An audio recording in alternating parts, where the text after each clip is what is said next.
कि कब हम एक एस्टैब्लिश सिंगर बन सकते हैं? बड़ा इजी सा स्टेप है जी। सबसे पहले अच्छा गुरु ढूंढो जी, और उसके बाद रियाज करो। एक साज एक कलाकार को, एक सिंगर को जरूर आना चाहिए कि अपने सब्जेक्ट के साथ कितना आप ईमानदार है। जितना आप ईमानदार रहेंगे उतना आपको संगीत दिखाई देगा। कई कई रागों में इतने ज्यादा मींड है, जैसे केदार, वो मींड में मध्यम से, जब हम तीव्र मध्यम से कोमल मध्यम पर आते हैं जी, यानी कि शुद्ध मध्यम पे, आजकल उसको शुद्ध मध्यम बोला जाता है। मैंने एक इंस्ट्रूमेंट क्रिएट किया था, वाह, जिसका नाम है ध्यान बीना। अरे वाह, जिसको हम लोग काफी रिजेंबल, हम कह सकते हैं कि गिटार से मिलता है वो। सभी ने बोला कि बेसुरा फिर भी कहीं ना कहीं मंजूर है जी, बट बेताला तो बिल्कुल मंजूर नहीं। सोसाइटी तो हमेशा से ही उस इंसान को क्रिटिसाइज करेगी जो कुछ कर रहा है। डिपेंड करता है कि जो इंसान फील्ड में है, जी, जो गा रहा है शादियों में, जी, वो अंदर से कितना खुश होकर गा रहा है। जब आप कलाकार बनना चाहते हो, वो वाले जो आपने सोचा हो, जी, जैसे मेरा शुरू से शास्त्रीय गायन में, but at the same time शास्त्रीय गायन से पैसे नहीं आ रहे। डिवोशनल हो गया, सूफी म्यूजिक हो गया। सूफी नहीं होता कुछ।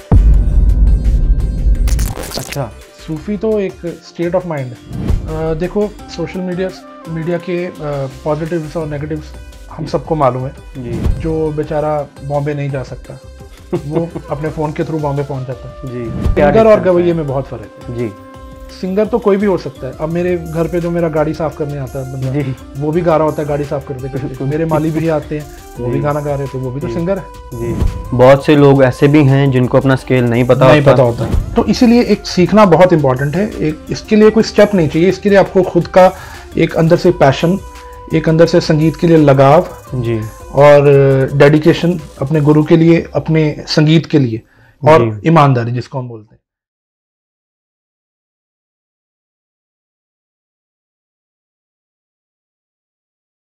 नमस्कार एवरीवन, सभी को मेरी Ram Ram. My name is Rahul Bhandari and I welcome you all to my YouTube channel. So आज मैं अपना पहला पॉडकास्ट करने जा रहा हूँ, जिसका टॉपिक हमने चूज़ किया है म्यूज़िक, जो कि बहुत ही मेरा पर्सनल फेवरेट टॉपिक है। और मैं मानता हूँ कि जो मैंने गेस्ट आज मेरे साथ बैठे हुए हैं, उनसे ज़्यादा डीप नॉलेज हमें म्यूज़िक के बारे में और कहीं से नहीं मिलेगी।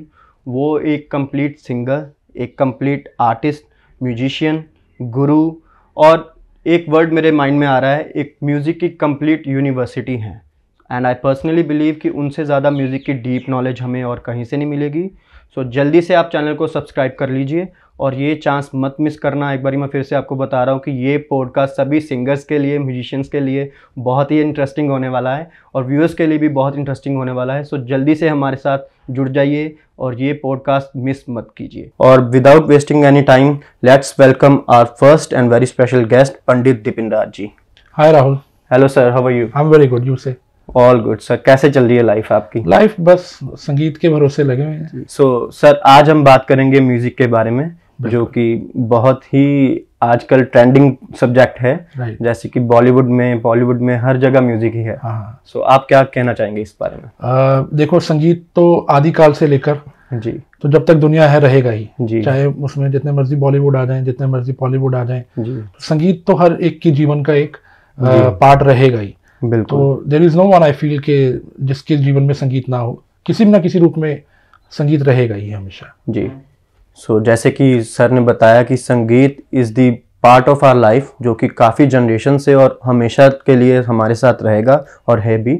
और थोड़ा सा सर मैं चाहता हूँ कि आप अपने बारे में, थोड़ा सा अपने करियर के बारे में अगर हमारे व्यूअर्स को थोड़ा सा बताएं। तो मेरे जो संगीत की शुरुआत है वो मेरे पैदा होने से पहले मेरी मम्मी के पेट में ही हो गई थी, क्योंकि मम्मा बहुत अच्छा गाते हैं, सितार बजाते हैं, कथक भी करते थे, और मेरे फादर भी, he is a multi talented artist. So वो जो सुर का संस्कार जिसको मैं बोलता हूँ, वो मेरे कान में तब से ही पड़ना शुरू हो गया था। जिसको हम बोलते हैं कि सबकॉन्शियसली मैं कहीं ना कहीं सुन रहा था संगीत, वो चीज चल रही थी आपके साथ। हाँ, बिल्कुल जी। तो बट उसके बाद 5 साल की उम्र में मैंने एक फॉर्मल वे से अपने पापा से सीखना शुरू किया, मामा से सीखना शुरू किया, और उसके बाद जर्नी अभी तक है। और बाद में जब मैं अराउंड 15 साल का हुआ तो मेरे गुरु स्वर्गीय पंडित मणि प्रसाद जी, तो उनसे मैंने गंडा बंधन किया और 19 साल उनसे मैंने सीखा, और आज भी गुरुजी चाहे शारीरिक रूप में नहीं है, बट स्टिल उनकी जो शिक्षाएं हैं उसका मैं अभ्यास करता हूँ। Very nice. जैसे कि सर बता रहे हैं कि एक गुरु शिष्य कल्चर आपने थोड़ा सा बताया, मैं इसको हाईलाइट करना चाहूँगा। हाँ। कि आजकल जैसे चल रहा है ट्रेंड, गुरु का क्या मतलब है और टीचर का क्या मतलब है, क्या इसमें थोड़ा सा डिफरेंस है? बहुत डिफरेंस है जी। टीचर जो है वो आपको वो सिखाएगा जो किताब में लिखा है जी, और जो गुरु है वो आपको वो सिखाएंगे जो आपके जीवन से जुड़ा हो, अपने एक्सपीरियंस से सिखाएंगे। व्यूअर्स ये आप जरूर देखिए कि ये बहुत ही सेंसिटिव और बहुत ही इम्पोर्टेंट टॉपिक है, जिसके बारे में बहुत से लोग आई थिंक बात नहीं करते लेकिन होनी चाहिए। आई बिलीव कि इन चीजों पे बात होनी चाहिए। टीचर का देखो इम्पोर्टेंट रोल रहता है जी। अब आप किताब से पढ़ के किसी राग को समझ सकते हैं पर गा नहीं सकते जी। तो किताब के बाहर का जो लेसन है, जो सबक है, वो एक आपको गुरु ही सिखा सकता है। जी जी सर, मैं चाहता हूं कि आप थोड़ा सा गुरु शिष्य कल्चर के बारे में हमारे व्यूअर्स को बताइए। हाँ जरूर, क्योंकि गुरु शिष्य कल्चर जो है वो आज का नहीं है, वो बहुत सदियों पुराना, क्योंकि जितना पुराना हमारा संगीत है उतना ही पुराना गुरु शिष्य कल्चर है। उसमें एक शागिर्द का जो समर्पण होता है गुरु के लिए वो वैसा ही होता है जैसे एक पिता और पुत्र का आपस में अरे वाह एक संबंध हो। जी। और पहले गुरुकुल होते थे, वहां पे लोग अपने बच्चों को छोड़ जाते, मतलब 10 साल 20 साल 15 साल जैसे भी हो, जैसे गुरु की इच्छा हो, जब तक गुरु आपको आदेश नहीं देते थे कि अब आप पूर्ण रूप से तैयार हो बाहर गाने के लिए, बजाने के लिए, तब तक वो शिष्य उनके चरणों में ही समर्पित रहता था और उसके बाद भी इवन। तो ये जो परंपरा धीरे धीरे धीरे धीरे फिर जैसे समय युग बदलता गया वो गुरुकुल बंद हो गए, बट आज तक भी काफी सारे लोग अपने गुरुओं के घरों में रहते हैं और उनसे सीखते हैं, उनसे वो सब सीखते हैं जो आम टीचर नहीं सिखाते। तो ये एक परंपरा है कि गुरु और शिष्य, ये पिता पुत्र का एक रिश्ता बनता है जिसमें कि निस्वार्थ जो सेवा शिष्य की तरफ से रहती है और गुरु का भी उतना ही रिस्पॉन्सिबिलिटी बनती है कि इस बच्चे को मैं तैयार करूं, इसको इस लायक करूं कि कल कोई एक अच्छा गुरु बन पाए। एक शिष्य से गुरु की जर्नी है, गुरु जो गुरु शिष्य पर बहुत बड़ी आपने बात बोल दी कि शिष्य से गुरु की जर्नी है जी। और इसमें बहुत सारे मैं बोलता हूँ सैक्रिफाइसेस रहते हैं स्टूडेंट की तरफ से। इवन गुरु होना शिष्य होने से ज्यादा मुश्किल है क्योंकि एक जिम्मेदारी है आप पे। जी। अब जैसे घर में कोई बच्चा अपने माँ बाप की नहीं सुनता तो उसके माँ बाप थ्रू आउट लगे रहते हैं इस कोशिश में कि ये इस तरह से नहीं तो इस तरह से सुधर जाए, तो they have to find different ways to improve him और हर। तो उसी तरह से गुरु भी अगर अपने शिष्य को पूरा समय दे, पूरा समर्पण दे, दोनों समर्पण दोनों तरफ से चाहिए। ये नहीं हो कि सिर्फ शिष्य ही है जो गुरु के पीछे उनके पांव पकड़ के लगाओ कि गुरु जी मुझे सिखा दो और गुरु सिखाए ना। तो ये एक म्यूचुअल एक सैक्रिफाइस है, एक प्यार है, एक अलग ही रिश्ता जो पिता पुत्र से भी मैं ऊपर ही मानता हूँ। थोड़ा सा मैं एक बात मेरे दिमाग में आ रही है कि बहुत से, जैसे मैं भी म्यूजिक फैमिली से ही बिलोंग करता हूँ, तो बहुत से व्यूअर्स को नहीं पता होगा, शायद जिनको पता भी है कि मेरे गुरु भी सर ही हैं। तो मेरी ट्रेनिंग भी इन्हीं से चल रही है, अभी तक चल रही है। सो सर कुछ बातें हमने काफ़ी पहले भी डिस्कस की हुई, जैसे मोस्टली हम सुनने में आता है कि गुरु ने उसको बोला कि चल ये कर, चल वो कर। बहुत सारे लोग इस चीज़ को गलत वे पे भी ले लेते हैं कि यहाँ कुछ स्टूडेंट्स के बारे में भी हम देखते हैं कि वो जैसे थोड़ा सा उनको अगर फेम मिल गया या कुछ चीज़ें सीख ली, वो अपने गुरु के प्रति उनका जो बिहेवियर रहता है वो वैसे का नहीं रहता जैसे पहले रहता था। तो इसके बारे में आप क्या कहना चाहेंगे? इसमें देखो घर के संस्कार भी बहुत मैटर करते हैं कि आपको बचपन से आपके माता पिता से संस्कार कैसा मिला। जी। मैं पर्सनली बताता हूँ आपको कि जब मैं छोटा था, बिल्कुल ना समझ वाली एक उम्र थी, तो मुझे किसी का गाना अगर नहीं पसंद आता था तो मैं मजाक में वैसे भी बोल देता था कि मेरे को इसका गाना नहीं अच्छा लगा जी। तो मुझे मेरे पापा मम्मी हमेशा डांटते थे कि वो चाहे अच्छा गाए या बुरा गाए, तुम अपने मुंह से कभी ऐसा मत बोलो। तो वो जो एक ग्रूमिंग, वो एक माइंडसेट कि किसी को बुरा मत बोलो, अपने गुरु की हमेशा इज्जत करो, अपने से छोटे और बड़े दोनों कलाकारों को उतना ही सम्मान दो, क्योंकि एटलीस्ट वो जो कर रहा है, पता नहीं किस हालात में वो कर रहा है संगीत, अपनी फैमिली से लड़के कर रहा है या कैसे फीस पे करता है या जो भी है, तो जस्ट गिव देम रिस्पेक्ट। सो ये चीजें जो है कि अपने गुरु को भूल जाना या अपने गुरु को कम पूछना, ये घर के संस्कार बहुत ज्यादा मैटर करते हैं। बहुत से लोग मैंने देखा है कि बहुत से आई थिंक एस्टेब्लिश आर्टिस्ट भी ऐसे करते हैं कि जैसे वो परफॉर्म करेंगे, जैसे हमें तो ये घर से अदब मिला हुआ है कि जैसे पहले गुरु का नाम लेके या अपने माता पिता का नाम लेके हम स्टेज पे चलते हैं। हम इवन हम बताते भी हैं कि जैसे कि मैं इनसे सीखा हुआ हूँ या मेरी जो भी एजुकेशन है इनसे मैंने ली है और इनका नाम लेके मैं शुरू करूंगा। बहुत से लोग ऐसे हैं कि वो गुरु का नाम लेने में उनको शर्म आती है या कुछ ऐसी होती है चीज। अब ये उनके अंदर क्या चल रहा हो तो मैं नहीं बता सकता, बट ऐसा होना नहीं चाहिए। बहुत अनफॉर्चुनेट होते हैं वो लोग, उनको लगता है कि वो सक्सेस की तरफ जा रहे हैं, but at the same time ये एक सांप सीढ़ी का खेल है। आप 99 पे आके भी नीचे, जब तक गुरु की दुआ और माता पिता की दुआ आपके साथ नहीं है, आप जितना मर्जी फेम कमा लें, जितना मर्जी पैसा कमा लें, वो आपका किसी खाते में नहीं गिना जाएगा। लोगों के लिए आप बहुत अच्छे, बहुत बड़े कलाकार होंगे, बट आपके गुरु की जब बद्दुआ लगती है ना, और फिर आपको मालूम ही आगे सब। वही इसी के रिगार्डिंग मेरे को एक टॉपिक याद आ रहा है महाभारत का, जब कर्ण को बोला था उनके गुरु परशुराम जी ने कि तुम्हें जब टाइम आएगा तो तुम ये एजुकेशन तुम्हें सारी भूल जाएगी। तो वही उसके साथ हुआ था। बिल्कुल बिल्कुल। तो वैसे ही रियल लाइफ में भी हो जाता है। बहुत सारे ऐसे कलाकार देखे भी हैं जिन्होंने अपने गुरु को डिच किया या उनको पूछा नहीं कुछ बनने के बाद, तो वो लोग आज भी स्ट्रगल में ही है, चाहे उनका नाम ज्यादा हो, बट उस लेवल पे उनकी स्ट्रगल और तरह से है। अंदर से फ्रस्ट्रेटेड है वो लोग, मतलब सेटिस्फेक्शन नहीं है वो चीज की, वो चीज पूरी नहीं हो पा रही। बिल्कुल। तो एट द एंड यही चीज है कि इस टॉपिक का हम एंड निकाल रहे हैं कि अपने पेरेंट्स की और गुरु की दुआएं हमेशा लो, उनकी सेवा करो, उनको भूलो मत। सो इसी के साथ सर मैं आपसे एक बहुत ही इंपॉर्टेंट टॉपिक है, what is the importance of learning?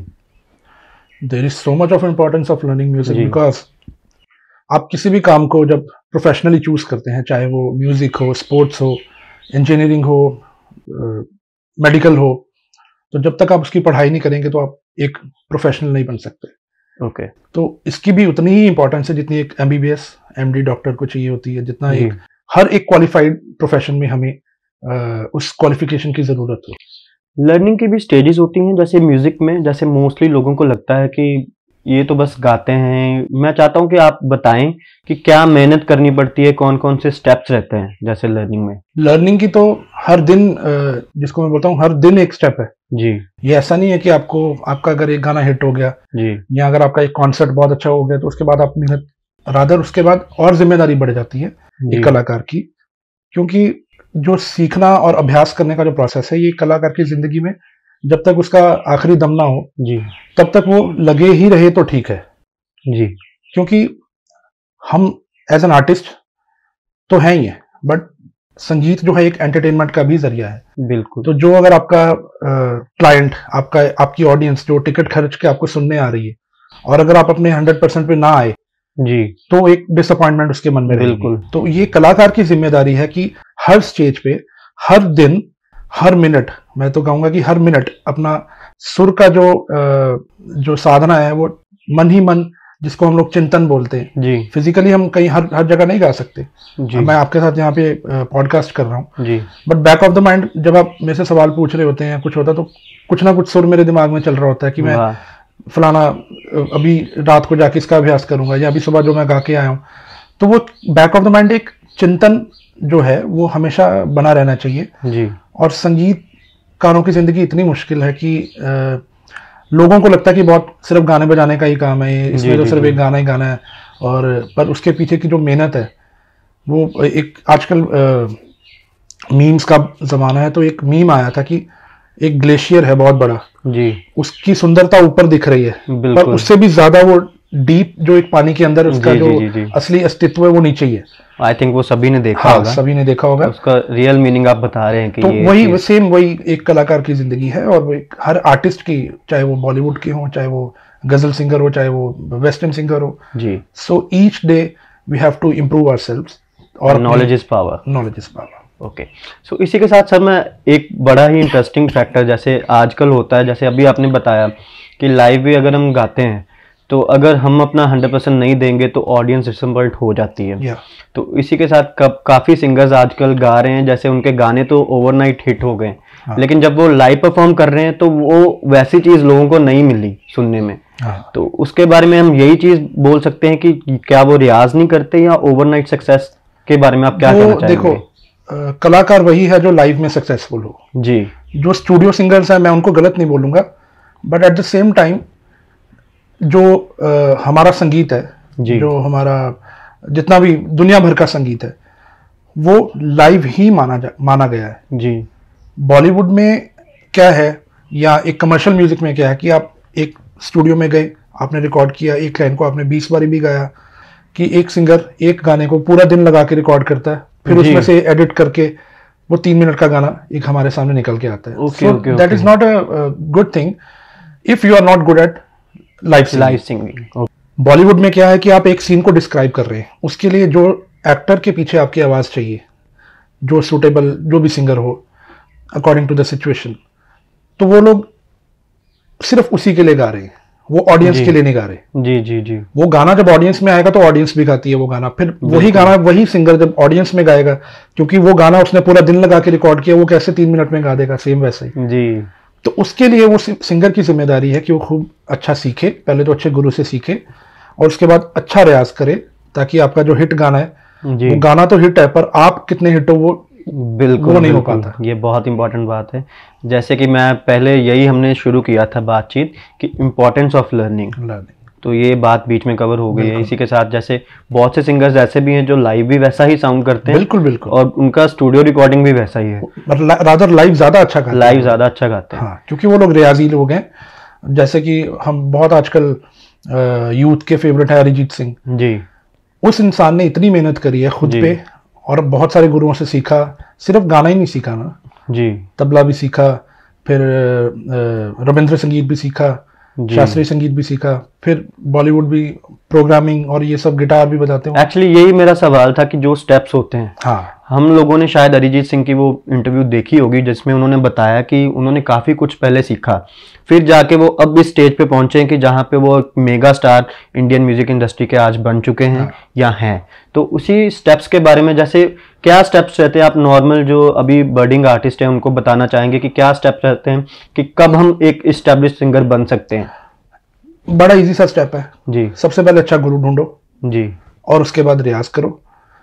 कोई एक साज जरूर, किसी ना किसी जो भी आपको साज पसंद है वो आपको जरूर आना चाहिए। एक साज एक कलाकार को, एक सिंगर को जरूर आना चाहिए। उससे आपका जो विजन है म्यूजिक को लेके वो और ज्यादा वाइड हो जाएगा जी। नॉट बिकॉज कि आपको शौक के लिए सीखना है, बट खुद की एक सेल्फ एनालिसिस जिसको हम बोलते कर पाए जी। अब बहुत सारे सिंगर्स को अपना स्केल ही नहीं मालूम होता। हाँ, ये तो बहुत ही इंपॉर्टेंट एक टॉपिक है, स्केल। सो बहुत से लोग ऐसे भी हैं जिनको अपना स्केल नहीं पता होता, तो उनको स्टेज पे काफी स्ट्रगल करना पड़ता है। तो इसीलिए एक सीखना बहुत इंपॉर्टेंट है। एक इसके लिए कोई स्टेप नहीं चाहिए, इसके लिए आपको खुद का एक अंदर से पैशन, एक अंदर से संगीत के लिए लगाव जी, और डेडिकेशन अपने गुरु के लिए, अपने संगीत के लिए, और ईमानदारी जिसको हम बोलते हैं कि अपने सब्जेक्ट के साथ कितना आप ईमानदार, जितना आप ईमानदार रहेंगे उतना आपको संगीत दिखाई देगा। एक केस ऐसा भी आता है, एक थ्योरी ऐसी भी आती है कि बहुत बार ऐसा मैंने देखा भी है, आपने भी शायद एक्सपीरियंस किया होगा, मोस्टली जो अनलर्न म्यूजिशियंस होते हैं वो ओवरशैडो कर देते हैं जो लर्न म्यूजिशियंस होता है। उसके बारे में आप क्या कहना चाहेंगे? जो अनलर्न या अनट्रेन्ड म्यूजिशियंस हो जी, सबसे पहले तो वो कभी डरेंगे नहीं जी, कॉन्फिडेंस उनमें रहेगा। आप देखो कि जब हम लोग गली क्रिकेट खेलते हैं जी तो हम लोग कितने कॉन्फिडेंटली खेलते हैं, है ना? बट अगर सेम अच्छा खेलने वाले को, गली क्रिकेट वाले को अगर आप पिच में लेके जाएंगे बिल्कुल, और उनके जो ट्रेनर है उनको बोलेंगे कि अब ऑफ पे खेलिए, लेग पे खेलिए, फाइन लेग खेलिए, ये खेलिए, तो वो घबरा जाएगा। ये सब क्या है? ये सब क्या है? मिड ऑन मिड ऑफ क्या चीज है? मिड ऑन मिड ऑफ क्या है ना? तो ये सब चीजें टेक्निकलिटीज। तो टेक्निकल जो इंसान है वो कभी पहले तो मार नहीं खाएगा जी। दूसरी बात, वो बहुत जजमेंटल रहेगा हमेशा, खुद को लेके भी और सामने वाले को लेकर भी जी। और जो सीखा ही नहीं है बेचारा, उसको तो पता ही नहीं है कि मैं, अगर मेरी बेइज्जती भी हो जाएगी तो मेरे पास एक्सक्यूज है ये कहने का कि मैं नहीं सीखा भाई, इसलिए मेरे सुर जा रहे हैं। ये भी चीज है। तो जो हमेशा जो वाइज लोग होते हैं, जो ट्रेंड लोग होते हैं, हमेशा डाउट में रहेंगे जी, सेल्फ जजमेंट में रहेंगे, क्योंकि उनको उसके कॉन्सिक्वेंसेस मालूम है, उसको उस इंसान को उसके नेगेटिव एंड पॉजिटिव दोनों मालूम रहेंगे, इसलिए वो बड़ा फूंक फूंक के कदम रखेगा जी। हाँ, बट वो उसकी ट्रेनिंग इतनी मैच्योर हो चुकी होती है और कि उसको गिरने का भी डर रहता है। बिल्कुल। मान लो मैं स्टेज पे कॉन्सर्ट करता हूँ, कई बारी जो मेरे मन में चल रहा होता है, जी मेरे को पता है कि वो सुर ऐसे लगाऊंगा तो अच्छा लगेगा, बट वो गले से नहीं निकलता। पर जो जी। अनट्रेंड होगा वो गा देगा, देखी जाएगी, अच्छा ठीक क्योंकि है। उसको बेइज्जती महसूस नहीं होगी ना। जी जी उसके जी। पास एक्सक्यूज है, बट जो सीखा हुआ इंसान है उसकी जिम्मेदारी ज्यादा होती है, इसीलिए वो डरा रहता है हमेशा। तो कभी कभी ये डिफिकल्ट भी बन जाता है जब हम ज़्यादा नॉलेज हमारे अंदर हो जाती है, तो वो भी कहीं ना कहीं हमें इम्पैक्ट करती है। बिल्कुल करती है, जी बिल्कुल करती है। रीजन भी आप हर चीज को एनालिसिस करके देखना शुरू कर देते हो, बिल्कुल। और उससे खुद को ही तकलीफ रहेगी हमेशा कलाकार को, जी चाहे वो किसी का कॉन्सर्ट सुनने जा रहा है। जी अब आपको मैं एक छोटा सा किस्सा बताऊं अपने गुरु जी का। हम लोग बॉम्बे में एक किसी प्रोग्राम में गए थे, जी तो वहां किसी कलाकार ने राग मारवा शुरू किया। जी तो उससे राग मारवा का जो चलन था वो जी स्पष्ट नहीं दिखाई दे रहा था। वो या उसकी काबिलियत कह लो, या उसकी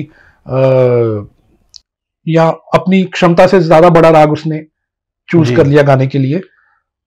तो 5 ही मिनट की अलापचारी में ही मेरे गुरुजी की सिरदर्द शुरू हो गई, और हम लोग वो कॉन्सर्ट छोड़ के वहां से भागे। हालांकि गुरुजी वहां चीफ गेस्ट थे, अरे क्योंकि अब गुरुजी को तो मालूम ही रहेगा ना मारवा, बट वो जिस लिहाज से सुन रहे थे, जी जिस आंख से उसको देख रहे थे, जिस कान से उसको सुन रहे थे, वो डिस्टर्ब हो गए।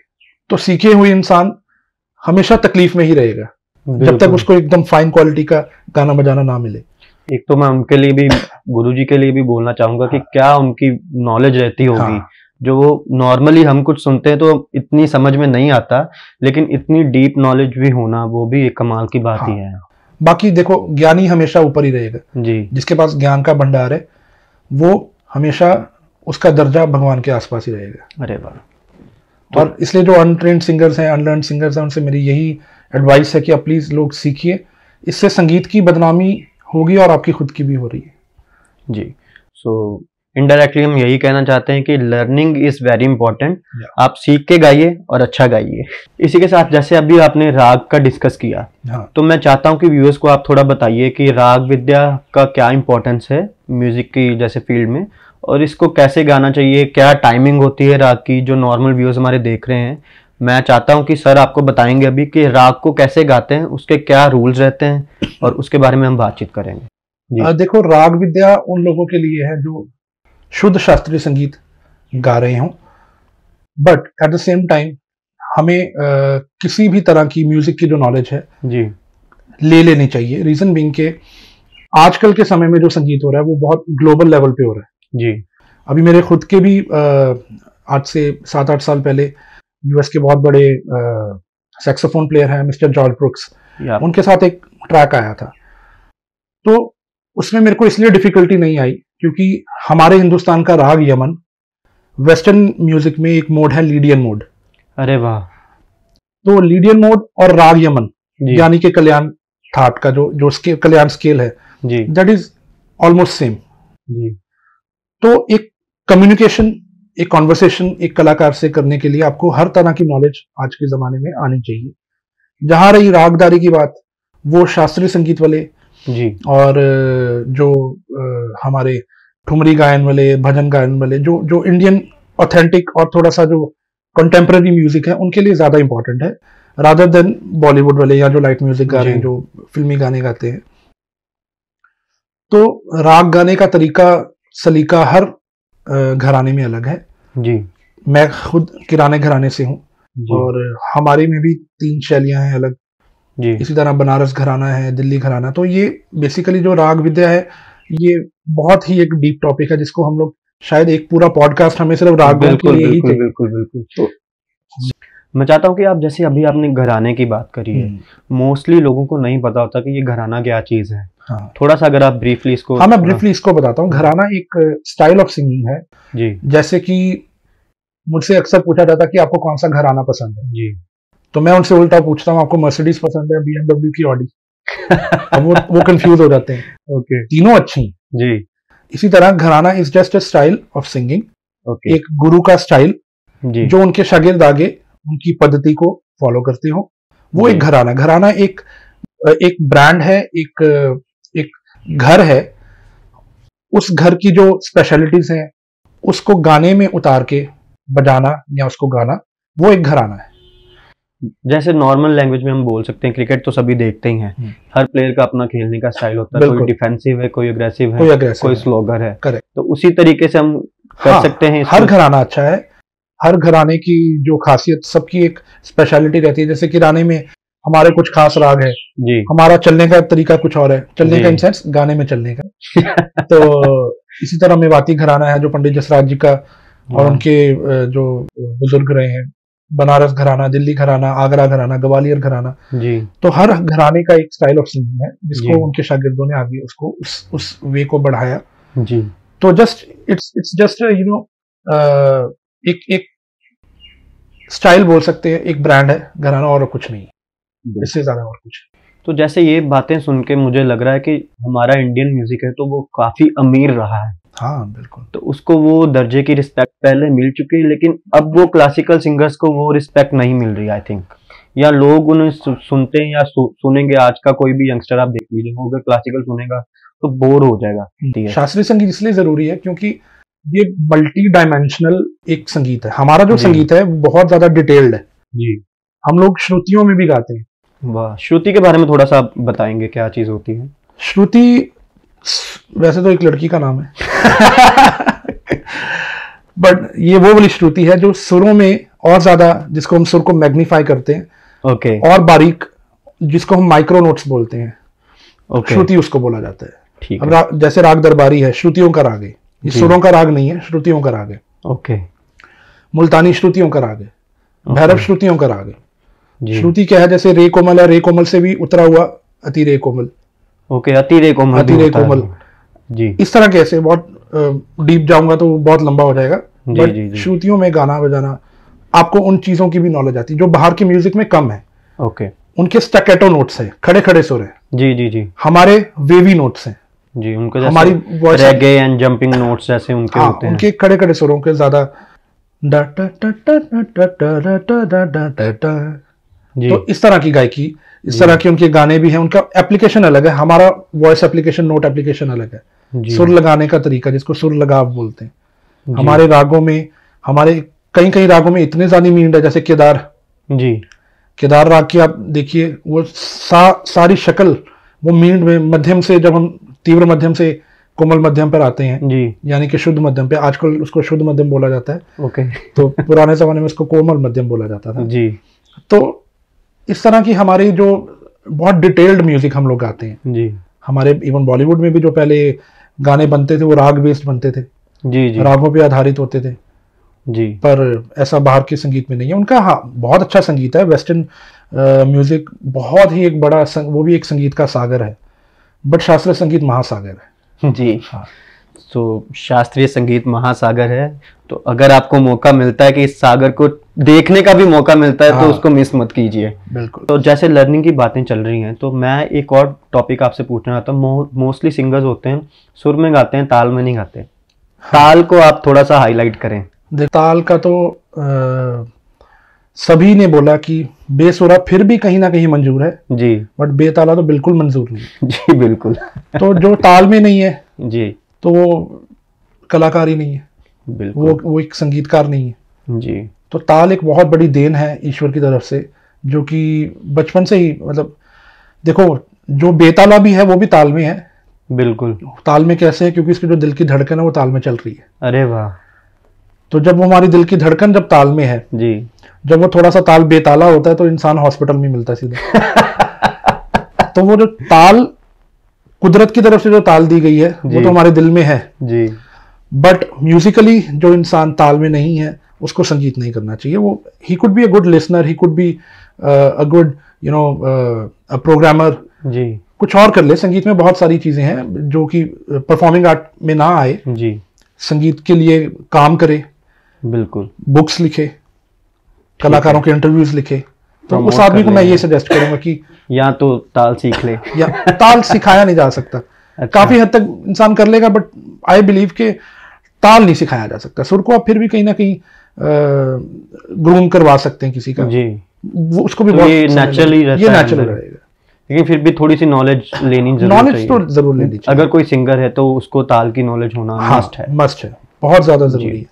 और मैंने खुद तबला सीखा अपने पापा से।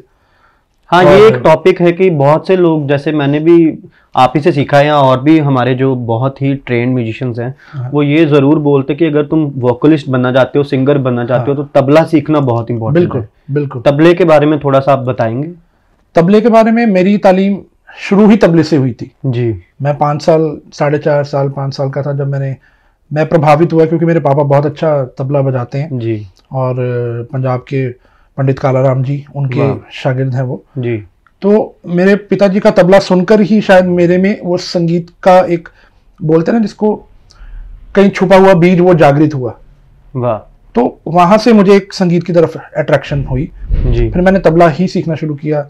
फिर बहुत बड़े बड़े कलाकारों की, तब कैसेट्स, हम लोग कैसेट्स के जमाने वाले 90s वाले थी पहले कैसेट्स, तो उनको सुनना शुरू किया। फिर उसमें से उसको कॉपी करना शुरू किया। अरे वाह। बहुत सारे लोगों को ये नहीं मालूम कि मैंने बहुत सारे पंजाबी गानों में भी तबला बजाया है। अच्छा। हाँ।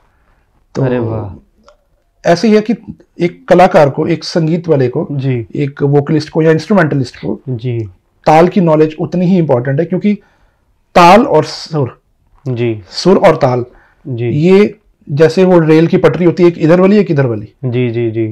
तो अगर गाड़ी आपको चलानी है तो दोनों पटरियां बराबर हों, पॉलिश्ड हों, तभी आपकी गाड़ी अच्छी स्मूथली चलेगी, नहीं तो आपकी रेलगाड़ी डी ट्रैक हो जाएगी। बिल्कुल। सो ताल एक बहुत इंपॉर्टेंट फैक्टर है म्यूजिशियंस के लिए, सिंगर्स के लिए। तो ताल सीखना बहुत इम्पोर्टेंट है। इसी के साथ हम लर्निंग कॉन्सेप्ट को यहाँ पे क्लोज करके आगे बढ़ते हैं सर। जैसे कुछ टॉपिक ऐसे हैं कि जिसके बारे में मैं शायद बात करना चाहता हूँ, कि बहुत से स्टूडेंट्स भी शायद इस बारे में बात करना चाहेंगे, तो मैं चाहता हूँ कि आप भी इस बारे में ज़रूर बोलिए। जैसे एक सिंगर की लाइफ शुरू हो जाती है, जैसे वो सीख रहा है, तो फिर साथ में उसकी एजुकेशन भी चलती है। जैसे हम कॉलेज में रहते हैं, स्कूल्स में रहते हैं, कॉम्पिटिशन्स होते हैं, सिंगिंग कंपटीशन हो गया या कोई स्पोर्ट्स में है उसका कंपटीशन हो गया। तो एक स्टेज ऐसी आती है, जैसे हमारे इंडिया में चलते हैं यूथ फेस्टिवल्स। सो यूथ फेस्टिवल में बहुत से, मैं भी रहा हूँ, आप भी शायद अपने टाइम पे किया होगा आपने, बहुत से लोगों को नहीं पता कि सर 2 बारी नेशनल विनर हैं। आप किस कैटेगरी में थे सर? मैंने एक इंस्ट्रूमेंट क्रिएट किया था। वाह। जिसका नाम है ध्यान वीणा। अरे वाह। जिसको हम लोग काफी रिजेंबल, हम कह सकते हैं कि गिटार से मिलता है वो। ओके। तो उस टाइम पे एक कैटेगरी थी गिटार की कैटेगरी। ओके। 2004 एंड 2005। तो 2004 में मैंने पहले स्टेट लेवल विन किया जी। और वो जो इंस्ट्रूमेंट है, मैं उसके बारे में थोड़ा सा बता दूं कि वो इंस्ट्रूमेंट सरोद, सितार और गिटार के मिश्रण से जी। मैं I was a child prodigy, जिसको मेरे को लगता है खुल के बोलना भी चाहिए। बहुत सारे लोग हिचकिचाते हैं कि ये अपनी तारीफ कर रहा है, इसमें तारीफ वाली कोई बात नहीं है जी। तो मैंने 11 या 12 साल की उम्र में एक साज को सोचा, क्योंकि बहुत सारे लोग सितार, सरोद बजा रहे थे, तो मैं कुछ डिफरेंट करना चाह रहा था। तो at that time I remember कि मेरे घर पे एक स्पेनिश गिटार पड़ा हुआ था। तो मैंने उस पर राग बजाने शुरू कर दिए, जो मैं सीख रहा था वही ट्यून्स मैंने बजानी शुरू करी। तो धीरे धीरे मुझे लगा कि इसको और डेवलप किया जा सकता है जी। फिर मैंने एक इंस्ट्रूमेंट, तब तो बुक्स थी, कोई इंटरनेट का जमाना नहीं था, मैंने बुक्स में पढ़ा कि सितार का क्या वजन रहता है या सरोद का कैसे। ओके। तो बस वो सबको ध्यान में रखते हुए एक इंस्ट्रूमेंट क्रिएट हो गया। ऊपर वाले की बहुत दया रही, और वो मैंने 2004 में एज अ कंटेस्टेंट मैंने पंजाब को रिप्रेजेंट किया नेशनल्स में। ओके। तो वो फर्स्ट आ गया। अरे वाह। और उस टाइम पे हमारे हिंदुस्तान के लेजेंड पंडित बृजभूषण काबरा जी जजमेंट पे थे जी। उनसे अवार्ड मुझे मिला। और उसके बाद 2005 में फिर से मौका मिला मुझे, गवर्नमेंट की तरफ से लेटर आई कि आप एक बारी और पार्टिसिपेट करना चाहेंगे। तब मैंने मना कर दिया था, रीजन बीइंग के मैं चाह रहा था कि एक बारी तो मैं जीत गया। अच्छा। तो अगर मैं इस बारी हार गया तो वो जो जीता हुआ वो भी खराब हो जाएगा। वही जो हमने पहले बात की, एक सीखे हुए आर्टिस्ट में वो चीज रहती है। तो ठीक है, मम्मा ने भी थोड़ा कहा कि नहीं करते हैं। तो फिर मैं अपने गुरुजी के आशीर्वाद से फिर सेकंड टाइम, तो मेरा अभी तक का रिकॉर्ड है कि मेरा अभी तक किसी ने रिकॉर्ड ब्रेक नहीं किया कि कंसेक्यूटिवली 2 साल इंडिया से गोल्ड मेडल और नेशनल अवार्ड्स मैंने विन करे। तो अभी तक वो मेंटेन्ड है। 2005 के बाद अभी तक किसी ने वो ब्रेक नहीं किया। That's really great. सो ध्यान वीणा करके एक इंस्ट्रूमेंट था, वो मैंने बनाया। तो वो हम जो इंस्ट्रूमेंट है आप शायद हमारी स्क्रीन पे देख सकते हैं कि ये ध्यान वीणा है, और आपने ये खुद ही इन्वेंट किया। जिस एज पे बच्चे खेलते हैं या जिस एज पे उनको पता भी नहीं होता कि क्या करना है क्या नहीं करना है, उस एज में आप इतने डीप म्यूजिक में जा चुके थे कि मतलब बाय गॉड ग्रेस वो चल रहा है अभी तक। सो इसी के साथ जैसे मैं यूथ फेस्टिवल की मैंने बात की है, बहुत से स्टूडेंट्स ऐसे हैं जिनके साथ जस्टिस नहीं हो पाता। हाँ। आप इसके बारे में बोलना चाहेंगे कुछ? बिल्कुल बोलना चाहूँगा, क्योंकि जिनके साथ जस्टिस नहीं होता ना, वो फिर इतने सक्सेसफुल पॉडकास्टर नहीं होते। और जिनके साथ जस्टिस हो जाता है वो अपनी उनका एम ही सिर्फ ये होता है कि हमें यहाँ इस चीज पे फर्स्ट आना है, उसके बाद दिया। बट जो कंसिस्टेंसी है एक कलाकार की या उन स्टूडेंट्स की जिनके साथ जस्टिस कभी नहीं होता, उनके साथ हो सकता है उस टाइम पे जस्टिस ना हो जी, बट अगर वो अपने सब्जेक्ट के साथ जस्टिस में रहेंगे जी, तो उनके साथ हमेशा अच्छा ही जस्टिस होगा। वो अभी नहीं बट आगे चल के they will definitely get what they deserve जी। And I have seen you, आप उस दौर से गुजरे हैं। आपने एक बार यूथ फेस्टिवल क्विट भी किया था जी, बिल्कुल। मैं नाम नहीं लूंगा आप किस कॉलेज से हैं या जो भी हुआ, बट आई रिमेम्बर। बट आज आप इतना सक्सेसफुल शोज कर रहे हैं, ऑस्ट्रेलिया में सेटल्ड हैं, अभी पॉडकास्ट भी शुरू कर दिया आपने। तो ये सब आपकी मेहनत का फल है, आपके माँ बाप की दुआएं, गुरु की दुआएं, क्योंकि आपकी जर्नी कभी बंद नहीं हुई। बिल्कुल। उन जो लोगों को मैं जानता हूँ जिनका टारगेट है सिर्फ यूथ फेस्टिवल में फर्स्ट आना था या सेकंड आना था, वो आज कुछ और काम कर रहे हैं जी। सो हारिए ना हिम्मत, बिसारिए ना हरी नाम, मेरे गुरुजी हमेशा कहते थे। तो जस्टिस हो रहा है, अभी आपके साथ हो रहा है। Thank you. सो ये बहुत ही इंपॉर्टेंट एक चीज़ है जो अभी भी स्टूडेंट्स यूथ फेस्टिवल में भी कर रहे होंगे या जिनका हो चुका है, वो शायद इस चीज़ से बहुत एग्री करेंगे कि ये चीज़ कहीं ना कहीं होती है। जैसे फिक्सिंग हम बोल सकते हैं या कुछ भी बोल सकते हैं। अब हिंदुस्तान के बहुत बड़े कलाकार जगजीत सिंह जी, वो यूथ फेस्टिवल में कभी नहीं फर्स्ट आए। अरे वाह, ये तो सुखविंदर सिंह जी बबलू जी, उनके साथ भी बहुत इनजस्टिस हुआ किसी टाइम पे, आज देखो वो लेजेंड है। बिल्कुल।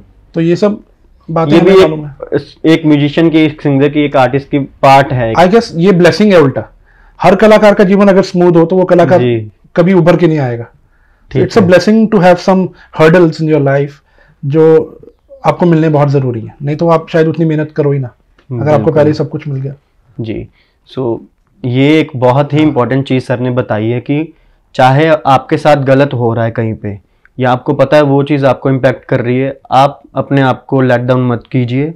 इंस्टेड आप अपने सब्जेक्ट पे या जो भी आपकी फॉर्म है या जो भी आपकी फील्ड है उसके ऊपर फोकस करिए और मेहनत करिए। भगवान आपको देख रहा है, वो कहीं ना कहीं किसी ना किसी दिन आपको सक्सेस जरूर देगा। जी। तो सर एक चीज़ मैं और पूछना चाहूँगा कि जैसे कॉलेज लाइफ यहाँ पे हमारी कंप्लीट हो जाती है, इसके बाद आती है आर्टिस्ट की लाइफ में लाइव शोज़। जैसे कुछ तो बिल्कुल ही ऑडिशंस की तरफ चले जाते हैं। लाइव शोज़ भी दो तरह के होते हैं, एक शायद होते हैं रियलिटी शोज़, एक जो आर्टिस्ट होते हैं करते हैं लाइव शोज़। तो वो भी एक लाइफ की स्टेज है एक आर्टिस्ट के लिए। बिल्कुल बिल्कुल है। मैंने देखो अपनी लाइफ में सब कुछ किया जी। मैंने बहुत स्ट्रगल किया जी। मैंने शादियों में भी गाया जी, मैंने घरों के छोटे छोटे किटी पार्टीज में भी गाया जी। आई गेस उस टाइम पे तो आपको बुरा भी लगता है और अच्छा भी लगता है जी। दो तरह के आपके अंदर बुरा इसलिए लगता है कि जो आप करना चाहते हो आपको वो नहीं मिल रहा होता जी, बट अच्छा इसलिए लगता है कि eight the same time at least आप कुछ तो कर रहे हो जो आपके कोलीग्स फ्री बैठे हैं जी, और आप कुछ ना कुछ हमेशा हर चाहे वो नेगेटिव से भी सीखते हो जी। उस टाइम पे हमें रियलाइज़ नहीं होता, पर बाद में हमें ये अच्छा लगता है कि यार वो अपनी जर्नी सोच के एक कॉन्फिडेंस आता है कि हमने ये सब किया। तो कलाकार की लाइफ में ये होना ज़रूरी है। गैस कोई देखो उसको तो गाना ही है बिल्कुल ठीक है, एक लेवल के बाद अपने आप को अपडेट ज़रूर करना चाहिए जी। बहुत सारे लोगों को मैंने देखा कि जो आज से 10-15 साल पहले कर रहे थे वो बेचारे उठ ही नहीं पाए वहाँ से, या उनको मौका नहीं मिला और या उन्होंने कभी खुद के बारे में सोचा नहीं, वो उतने में खुश हो गए जी। तो वैसा नहीं होना चाहिए। ठीक है। जैसे एक चीज़ और रहती है कि कुछ सिंगर्स ऐसे भी हैं, जैसे कईयों को तो फाइनेंशियल नीड्स होती हैं, तो कुछ सोचते हैं कि अगर हम शादी में गा रहे हैं मैंने नहीं गाना। तो मैं ये सोचता हूँ कि अगर आपका घर चल रहा है उस चीज़ से तो आपको उस चीज़ में कोई शर्म नहीं करनी चाहिए। हाँ। या कुछ अगर आपकी वो स्टेज है लाइफ की, आप लाइव शो करो। बहुत से लोग इस चीज़ को गलत वे में भी देखते हैं हाँ। कि ये तो मैरिज फंक्शन में गा रहे हैं हाँ। या ये क्लब्स में गा रहे हैं। बहुत से न्यू आर्टिस्ट हैं जो नए सिंगर्स हैं, यंगस्टर्स हैं, वो आजकल क्लब्स वगैरह में गाते हैं। तो उनको ना सोसाइटी बहुत उस नज़र से देखती है कि ये तो यहाँ पे गाता है वहाँ पे गाता है, लेकिन उनके मन में क्या चल रहा है, उनको क्या करना पड़ रहा है, ये थोड़ा सा आप बताएंगे। ये देखो सोसाइटी तो हमेशा से ही उस इंसान को क्रिटिसाइज करेगी जो कुछ कर रहा है जी, जो कुछ भी नहीं कर रहा उसको भी क्रिटिसाइज करेगी ये कुछ नहीं कर रहा है बिल्कुल बिल्कुल। So it is always going to happen because depend करता है कि जो इंसान फील्ड में है जी, जो गा रहा है शादियों में, जी, वो अंदर से कितना खुश होके गा रहा है। बिल्कुल अगर उसको तकलीफ हो रही है जी, तो फिर उसको नहीं करना चाहिए, क्योंकि जी। उसके काम में बरकत नहीं होगी, उसके गाने में हरकत नहीं होगी। अरे वाह और दोनों चीजें बहुत इंपॉर्टेंट है। ये चीज़ें मैंने खुद पे रियलाइज करी, क्योंकि मेरा एक फेज था जब आप कलाकार बनना चाहते हो, जी। वो वाले जो आपने सोचा हो। जी, जैसे मेरा शुरू से शास्त्रीय गायन में, but at the same time शास्त्रीय गायन से पैसे नहीं आ रहे, जी, तो मैंने भी शादियों में गाया, जैसे मैंने पहले बताया, पर वो मुझे अंदर से तकलीफ देता था। जी, लोग नाच रहे होते थे सामने, पर मेरा दिल रो रहा होता था। जी, पर्सनली कलाकार को तकलीफ हो रही है तो वो ना करे, सोसाइटी आपको कुछ भी बोले आप उसकी परवाह कभी मत कीजिए। जी, अब मैं शास्त्रीय संगीत में हूँ, मेरे कई बच्चे ऐसे हैं, मेरे शागिर्द ऐसे हैं जो बहुत बिजनेस क्लास फैमिली से बिलोंग करते हैं, जी, या जो सर्विस क्लास फैमिली से बिलोंग करते हैं। उनका डेडिकेशन म्यूजिक को लेकर मतलब 100% से भी ऊपर है, जी, बट उनके पेरेंट्स नहीं खुश। बिल्कुल, वो फिर भी अपनी ज़िंदगी के एक स्ट्रगल में है कहीं ना कहीं। जी, तो कहने का भाव ये कि सोसाइटी, चाहे वो हमारे पेरेंट्स हों, चाहे हमारे दोस्त हों, चाहे अननोन पीपल हों, जी, they are always going to criticise you until you take it. या, It depends upon you that how you are taking it. या, तो आप भी शोज करते हो, आपको मालूम ही है कि ये हमारा ब्रेड एंड बटर भी यही है। बिल्कुल। तो या तो फिर उन लोगों को बोलो कि आप उतने पैसे हमें दे दो महीने का, हम नहीं गाएंगे। तो यही चीज़ मैं बताना चाह रहा हूँ कि बहुत से लोग हमें जज कर लेते हैं म्यूजिशियंस को कि ये तो भाई शादियों में गा रहे हैं, हाँ, ये तो भाई क्लब्स में गा रहे हैं। बिल्कुल। तो मैं उन लोगों को बताना चाहता हूँ कि ये एक आर्टिस्ट की लाइफ का पार्ट है। तो और ये वो लोग हैं जी, जो खुद अपनी जिंदगी से परेशान होकर ही क्लब्स में जाते हैं, जी, खुद को थोड़ी देर के लिए टेंशन फ्री करने के उन्हीं लिए। लोगों को सुन के ये खुद को करेक्ट इजी करते हैं और उन्हीं और लोगों उन्हीं के लोगों बारे को में ये बातें बातें करते करते हैं। हैं। जी, तो ये तो हमेशा से रहा है ऐसा, क्योंकि मेरे से बहुत जो सीनियर है वो भी परेशान थे एक समय पे कि उनके फैमिली वाले एक्सेप्ट नहीं करते थे कि वो लोग म्यूजिशियंस हैं, वो लोग क्लब्स में गा रहे हैं। बट ये आप पे डिपेंड करता है कि आपको जिस काम से खुशी मिलती है आप वही कीजिए। जैसे कि सर ने बताया कि जिस काम से खुशी मिलती है वो करना चाहिए, लेकिन साथ में उन्होंने ये भी बोला कि time to time updation is very important. या खुद को अपडेट करना चाहिए। हाँ, कलाकार साथ को में हमेशा अपडेटेड रहना चाहिए। जी, क्योंकि संगीत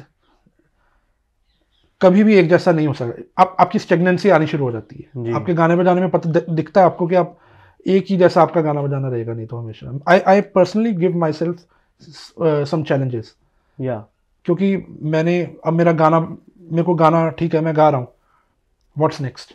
तो मैंने सरोद पकड़ लिया, जी, सरोद पकड़ा, उसमें अब मेरा रुझान इतना हो गया कि मैं कुछ एक्सप्लोर करना मेरी हॉबी है, एक हैबिट है।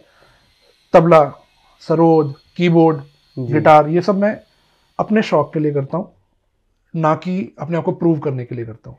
सो जिन लोगों को नहीं पता, मैं उनको बताना चाहता हूँ कि विपिन सर बहुत से इंस्ट्रूमेंट बजाते भी हैं, जैसे tabla, harmonium, piano, drums, guitar, और सिखाते भी हैं। तो अगर आप इनसे सीखना चाहते हैं या म्यूज़िक की क्लासेस लेना चाहते हैं तो नीचे डिस्क्रिप्शन में मैंने इनकी एकेडमी का लोकेशन डाला हुआ है। आपकी एकेडमी द म्यूज़िक रूम जी, तो म्यूज़िक रूम जाइए, एक बारी ज़रूर विज़िट कीजिए और अपनी नॉलेज को बढ़ाइए और इनसे ज़रूर सीखिए। जी, तो इसी के साथ सर, जैसे वो भी एक लाइफ का पार्ट चलता रहता है, और लाइव हम शोज़ की बात कर रहे हैं तो लाइव सिंगिंग की भी बात करेंगे। बहुत से लोग ऐसे हैं कि जिनको लाइव सिंगिंग के बारे में पता भी नहीं है कि स्टेज एथिक्स क्या रहते हैं। तो उसके बारे में थोड़ा सा आप बताएंगे। एक्चुअली आज के ज़माने में लोगों को जल्दी बहुत है फेमस होने की। जी, तो उस चक्कर में वो लोग उतना नहीं सीख पाते और या उतना ऑब्जर्व नहीं करते एक कलाकार को जितना करना चाहिए। जी, और ये जो एक दिन का काम तो है नहीं जी, अब इतने एस्टेब्लिश सिंगर भी आज भी स्टेज पे अपने कानों को हाथ लगा के माफ़ी मांग के और डर के चढ़ते हैं। जी, उसका मतलब यही है, वो यही बताना चाहते हैं कि अभी तक वो भी सीख रहे हैं। बिल्कुल। तो जो बिल्कुल अभी एमेच्योर सिंगर्स बहुत जल्दी में है, उनको स्टेज एथिक्स आ ही नहीं सकते जी, जब तक वो किसी अपने से सीनियर को ऑब्जर्व ना करें, जी, देखें कैसे कलाकारों में बैठा जाता है, कैसे माइक को चेक किया जाता है, कैसे ऑडियंस के साथ इंटरेक्ट किया जाता है, कैसे कलाकार की इज्जत की जाती है। जो आप कई लोग ऐसे मैंने देखे हैं अपने म्यूजिशियंस को वो इंसान समझते ही नहीं। जी, बहुत बारी ऐसे होता है। हाँ, तो you have to give respect to your colleagues, जी, to your manager, to your sound operator, to your musicians, fellow musicians, जी, टू योर ऑडियंस। तो ये सब चीज़ें एक अच्छे माहौल में आपके दोस्त कैसे हैं, आपके कुलीग्स कैसे हैं, जी, आप किनके साथ उठ रहे हैं, बैठ रहे हैं, ये उस चीज़ से ज़्यादा आई गेस वो अपने एक्सपीरियंस से ज़्यादा सीखा जा सकता है, जी, स्टेज एथिक्स एंड एवरीथिंग। बिल्कुल। सो एक बहुत ही इम्पोर्टेंट पॉइंट है स्टेज की sound set. So I am being very honest, मुझे खुद भी कई बार इस चीज़ में प्रॉब्लम होती है। हाँ, या कई बार हमें साउंड इंजीनियर नहीं वैसे मिल पाते, या टाइम लिमिट होती है, तो साउंड सेटअप वैसा हो नहीं पाता। जब साउंड सेटअप नहीं हो पाता तो जो हमारे क्लाइंट्स है या कोई ऑडियंस है वो खुश नहीं हो पाती, या उनको लगता है कि ये बहुत टाइम लगा रहे हैं साउंड सेट करने में। साउंड सेटिंग का एक लाइव शो में या लाइव परफॉर्मिंग में क्या इंपॉर्टेंस है, उसके बारे में थोड़ा बताइए। मेरे को लगता है कि इम्पोर्टेंस ही सिर्फ साउंड की है जी, जो कलाकार इतनी मेहनत करके आया है जी, और जो ऑडियंस उससे एक्सपेक्ट कर रही है, उसके बीच का जो एक मीडियम है वो साउंड ही है। आपके इक्विपमेंट्स हैं, आपका साउंड इंजीनियर, जी, इसमें सारी रिस्पॉन्सिबिलिटी आपकी इंजीनियर की है, साउंड इंजीनियर की या साउंड ऑपरेटर की कह लो। जी, पंजाब में तो अब पिछले 5-6 साल से या 10 साल से काफ़ी इम्प्रूवमेंट हो रही है, क्योंकि यहाँ पे ऐसा कल्चर ही नहीं था कि कोई साउंड इंजीनियर नाम का कोई इंसान होता भी है कि नहीं। जी, बहुत से लोगों को नहीं पता है। शायद वो यही सोचते हैं कि ये साउंड वाले हैं, जो नॉर्मल लैंग्वेज में बोलते हैं साउंड वाले। लेकिन हर एक फील्ड में वो हर एक स्पेसिफिकेशन है। क्योंकि we both belong to the same city, Amritsar, और खासकर पूरे पंजाब में हमें भी नहीं मालूम था कि कोई साउंड इंजीनियर होता है until we went out of Punjab, in Delhi, Bangalore और कलकत्ता और बॉम्बे। तो वहाँ पे प्रॉपर एक साउंड इंजीनियर होता है जी, जो कि अब खैर पंजाब में भी लोग इसको एज ए स्टडी लेना शुरू हो गए। तो यहाँ पे इसका इम्पोर्टेंट रोल रहेगा। यहाँ पे कलाकार का कोई इम्पोर्टेंट ज़्यादा रोल नहीं रहेगा। हाँ, कलाकार को इतना पता होना चाहिए कि व्हाट आई रिक्वायर, और वैसे ही वो साउंड बनाए। उसमें तो एक तो ये होता है कि आप अपने शो से 1-2 घंटा पहले जाइए वहाँ पे जी। एक कलाकार को जाना चाहिए। लोग तो एक दिन पहले जाते हैं सिर्फ साउंड चेक करने। बिल्कुल, जो बड़े बजट के शोज करते हैं हम लोग या जैसा भी है, तो अपने इवेंट से, जैसे मान लीजिए शाम को 4 बजे का इवेंट है, तो आप सुबह 10 बजे जाइए अपना साउंड चेक करने जी, ताकि ऑडियंस के सामने वो ची ची पै पै वो जो विस्लिंग नॉइज और ये बूम एकदम से वो अच्छा नहीं लगता। It doesn't give a good impact on the audience. So उसमें कलाकार का ये रोल है कि वो अपना साउंड 1 दिन पहले या कुछ घंटे पहले चेक करे जी, और आपके पास बेस्ट से बेस्ट साउंड इंजीनियर हो और बेस्ट इक्विपमेंट्स हो उसके पास जी, ताकि आपको स्टेज पे एम्बैरेसमेंट ना हो। सो ये चीज़ जो सर ने बताई है कि best equipments and best sound engineer, ये चीज़ें तभी प्रोवाइड हो सकती हैं जब क्लाइंट्स या शो ऑर्गेनाइजर है वो आर्टिस्ट के साथ थोड़ा सा जस्टिस करें। सो बहुत बारी ऐसे भी होता है, आप भी काफ़ी लाइव शोज करते हैं, कॉन्सर्ट्स करते हैं, तो आपके साथ कभी ऐसा हुआ कि जैसे आपकी रिक्वायरमेंट कुछ और है या क्लाइंट का बजट वो लो नहीं कर रहा, या वो चीज़ शायद उनकी अंडरस्टैंडिंग नहीं है इस चीज़ को समझने में कि ये चीज़ कितनी इंपॉर्टेंट है। देखो, ये जब हम लोग when I was a budding artist, जब मैं निकल रहा था इस फील्ड में, तब तो एवरीबॉडी हैज टू कॉम्प्रोमाइज, और मैंने भी किया जी। इतने कम बजट में शोज किए कि कई बारी म्यूजिशियंस को खुद से पैसे देने पड़े। अरे तो depending upon your growth and your level of music each day जी, अब जो मेरी स्टेज है, अब आई डोंट कॉम्प्रोमाइज। अब मेरे शो छूटता तो मैं छोड़ देता हूँ।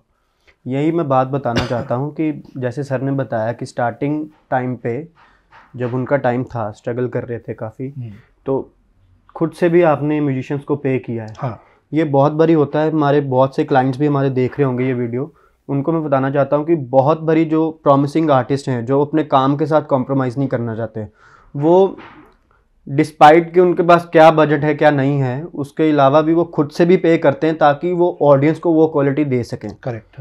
लेकिन ये उन क्लाइंट्स को भी समझना चाहिए कि अगर आप वो चीज़ चाहते हो कि आपको प्रॉपर वो क्वालिटी मिले, तो थोड़ा सा आर्टिस्ट के साथ जस्टिस करना चाहिए, अंडरस्टैंड करना चाहिए। बिल्कुल करना चाहिए, क्योंकि जिस चीज़ के लिए उनको बुलाया जा रहा है, अगर जब तक वो उसको डिलीवर नहीं कर पाएंगे जी, तो ना उनको मज़ा आएगा, ना गाने वाले को मज़ा आएगा, ना सुनने वाले को मज़ा आएगा जी। तो sound is a very important aspect of music जी, जो कि आई डोंट थिंक कि उसको इग्नोर किया जाना चाहिए। और बिल्कुल किया, मतलब बहुत सारे लोग करते हैं कि हम कम बजट वाला साउंड ले जाएंगे ताकि हमें पैसे बच जाएं जी। वही लोग होंगे ना, वही जो हमने स्टार्टिंग में बात करी, अपनी क्वालिटी के साथ कॉम्प्रोमाइज कर रहे हो जी। तो आपको ठीक है वो शो तो मिल जाएगा पर उससे अगला शो नहीं मिलेगा। बिल्कुल। तो अगर आप चाहते हो कि आपको बैक टू बैक शोज मिले तो गो with the best quality. And इसी के साथ सर, जैसे बहुत से मैंने देखा है क्लाइंट्स का बिहेवियर, हम इसके बारे में भी बात करेंगे। ये बहुत सीरियस टॉपिक है, बहुत से लोग इस बारे में बोल भी चुके हैं, ये हमें भी फेस करना पड़ता है। पहले जब वो शो बुकिंग करते हैं, जैसे आपकी भी क्वेरीज आती हैं आपको, आपके मैनेजर के पास आई होगी, तो बुकिंग तो बड़े अच्छे से हो जाती है, आप परफॉर्मेंस भी आपने कर दी, तो जब पेमेंट की बात आती है, जब आर्टिस्ट जो डिजर्व करता है, तो फिर वो काफ़ी अड़चने आती हैं कि कल ले लेना, बाद में ले लेना। ये चीज़ें आपके साथ भी हुई हैं? बहुत हुई हैं, ये चीज़ें ज़्यादा हुई हैं। क्योंकि देखो, जो एक होता है सुरीला क्लाइंट जो मैं टैग करता हूँ, एक होता है बेसुरा क्लाइंट। तो जो बेसुरे क्लाइंट है ना, वो आपको हमेशा याद रहेंगे। जी बिल्कुल। क्योंकि बहुत सारे किस्से हुए, हम 2-2 3-3 घंटे गा रहे हैं, उसके बाद से जब पेमेंट लेने जाओ तो कल आ जाना परसों, वो कल परसों कई बार 3-3 महीने तक भी खिंचा हुआ है जी। तो ये क्लाइंट को, पर हाँ आजकल थोड़ा सा बहुत लोग प्रोफेशनल हो चुके हैं जी। The ways have changed. पहले तो बहाना होता था कि कैश, अब तो यूपीआईज हैं, ये सब है, तो अब मैं अपने क्लाइंट से पहले एडवांस लेता हूँ थोड़ा सा जी, या जो भी है सभी लेते हैं। I am not talking about my self only. तो उसमें आई मीन एक कलाकार को थोड़ा सा थिक स्किन होना पड़ेगा। बिल्कुल। इसलिए कलाकार मैनेजर्स रखते हैं जी, क्योंकि कलाकार जो है ना वो सॉफ्ट हार्टेड होता है, वो थोड़ा सा पोलाइट होता है, उनको कहीं ना कहीं लोग बातों में उलझा लेते हैं और वो मान भी जाता है। जी हाँ, कोई वो मान भी जाता है। ठीक है। तो मेरा अभी सारा जो है वो मेरे मैनेजर्स हैंडल करते हैं जी। तो this is how it works. But starting में हाँ, वो इनिशियल स्टेज पे यू हैव टू सेक्रीफाइस, आपको कभी कभी कॉम्प्रोमाइज करना पड़ता है, सेक्रीफाइस करना पड़ता है ताकि आपका नाम बने, बट हमेशा नहीं। जैसे बहुत से सिंगर्स हैं आज भी, जैसे देख रहे होंगे पॉडकास्ट, बहुत से यंग आर्टिस्ट हैं, उनको भी मैं ये चीज़ बताना चाहता हूँ कि जैसे आप लाइव शोज़ करते हैं, कोई भी फील्ड है, कोई भी, चाहे आप केटरिंग कर रहे हैं, किसी चीज़ का खाने का काम है, पीने का काम है, स्पोर्ट्स हैं या कुछ भी है, मैं म्यूजिशियंस में एक मैंने चीज़ देखी है, वो ना थोड़ा सा अपने आप को नीचे बिछा देते हैं। या उनका आप जैसे बोल रहे हो कि वो काइंड हार्टेड होते हैं या थोड़े से बहुत इमोशनल होते हैं या कुछ ज़्यादा बटरिंग करके, रिजल्ट उनका इम्पैक्ट क्लाइंट पे क्या पड़ता है कि वो समझते हैं कि ये लोग ऐसे ही हैं। हाँ, वो सभी पूरी कम्युनिटी को वो टैग कर देते हैं कि ये लोग ऐसे ही हैं, इनके साथ हम यही बिहेवियर करेंगे। तो मेरा ये मैसेज है कि थोड़ा सा आप प्रोफेशनली काम करें, चाहे कोई भी फील्ड हो, चाहे आप वो आर्टिस्ट हैं, कोई भी अलग काम कर रहे हैं। जैसे कि सर ने बताया कि जैसे अगर आप प्रोफेशनली चलोगे, शो आपके पास आ रहा है, मोस्टली लोगों को होता है कि अगर मैं ये छोड़ दूंगा तो शायद मुझे काम ना मिले। थोड़ा सा आपको इनसिक्योरिटी रहती है। हाँ, इनसिक्योरिटी रहती है। थोड़ा सा आपको होना पड़ेगा कॉन्फिडेंट अपने काम को लेकर भी, और क्लाइंट्स के साथ भी थोड़ा सा आपको होना पड़ेगा क्लियर कि मेरे को ये चीज़ चाहिए या मेरी ये रिक्वायरमेंट है, पहले आप ऐसे करिए। और क्लाइंट्स को भी ये मैसेज देना चाहूँगा कि प्लीज़ आप आर्टिस्ट के साथ ऑनेस्ट रहिए, क्योंकि आर्टिस्ट बिल्कुल सेक्रीफाइस नहीं करता। जब वो स्टेज पे आ जाता है तो पूरा आपका जो इवेंट है उसकी कोशिश यही रहती है कि बहुत बढ़िया रहे, आपको अच्छे से एंटरटेन करे, लेकिन बाद में जब उनको ये बातें सुनने को मिलती हैं तो अच्छा नहीं लगता। तो म्यूजिशियंस भी रिस्पेक्ट डिजर्व करते हैं। हर एक पर्सन जो काम कर रहा है, चाहे वो आपका घर का स्टाफ है या बाहर है, हर एक पर्सन रिस्पेक्ट डिजर्व करता है। तो उसका जो प्रॉपर जो हक बनता है उसको मिलना चाहिए और टाइम पे मिलना चाहिए। बिल्कुल करेक्ट जी। जैसे एक और भी बहुत इंपॉर्टेंट एस्पेक्ट है सोशल मीडिया, जो आजकल बहुत हर कोई चाहता है कि मैं फेमस हो जाऊं, रील्स बना लूं, शॉर्ट्स बना लूं, वीडियोस डाल दूं, कवर सॉन्ग बहुत चलते हैं आजकल। तो उसने आर्टिस्ट के लिए क्या पॉजिटिव है, उसका क्या नेगेटिव है, इस चीज़ पे भी आई थिंक हम पूरा एक पॉडकास्ट कर सकते हैं। सोशल मीडिया के जो भी पॉजिटिव नेगेटिव है आर्टिस्ट के ऊपर, तो उसके बारे में आप क्या बताना चाहेंगे? देखो, सोशल मीडिया के पॉजिटिव्स और नेगेटिव्स हम सबको मालूम है जी, और हर चीज़ के आई गेस पॉजिटिव और नेगेटिव होते ही हैं जी। पॉजिटिव सोशल मीडिया का ये है कि अब वो कलाकार भी हाईलाइट हो रहा है जी, जो बेचारा बॉम्बे नहीं जा सकता वो अपने फ़ोन के थ्रू बॉम्बे पहुंच जाता है जी, वो उस पूरी दुनिया में पहुंच जाएगा। तो कवर सॉन्ग्स और ये सब इक्वली इम्पॉर्टेंट है अपने आप को तराशने के लिए, बट उसको आधार ना बनाया जाए जी। रियल कंटेंट ही होता है। इवन हम लोग देखते हैं सोशल मीडिया पे वो लोग ज़्यादा ट्रेंडिंग में रहते हैं जो रियल कंटेंट बनाते हैं जी। और आजकल जैसे पहले ज़माने में पॉप सिंगिंग के जो सीडीज कैसेट्स आती थी, आजकल वही पॉप सिंगिंग ही हो रही है, बट वो इंस्टाग्राम में आ गई है, वो यूट्यूब पे आ गई है जी। तो जो कलाकार सिर्फ इस चीज़ पे आधारित है, जिनका टारगेट ही सिर्फ इंस्टाग्राम करना, वो लोग लाइव नहीं करते। ऐसे भी मैंने कई लोगों को मिला हूँ जो जिनको मैं बोलता हूँ कि आप अच्छा गाते हैं जी, आप अपने आप को स्टेज पर लेके आइए जी, बट उनकी तालीम इतनी नहीं होती, वो सिर्फ एक कैमरे के आगे ही गा सकते हैं, लिमिटेड ही है वो जी। तो उससे जो बाकी लोगों पे इम्पैक्ट बुरा पड़ता है। बिल्कुल। बट अच्छी बात यह है कि चलो बुरा कंटेंट है तो अच्छा कंटेंट भी काफ़ी सारा लोगों के आगे आता है। तो इसमें तो आजकल देखो ज़माना ही सिर्फ सोशल मीडिया का है। बिल्कुल। अगर खबरें नेगेटिव आती हैं तो पॉजिटिव भी आती हैं। बिल्कुल। तो सोशल मीडिया पे भी अच्छे गाने भी हैं, बुरे गाने भी, अच्छे सिंगर्स भी हैं, बुरे सिंगर्स भी हैं।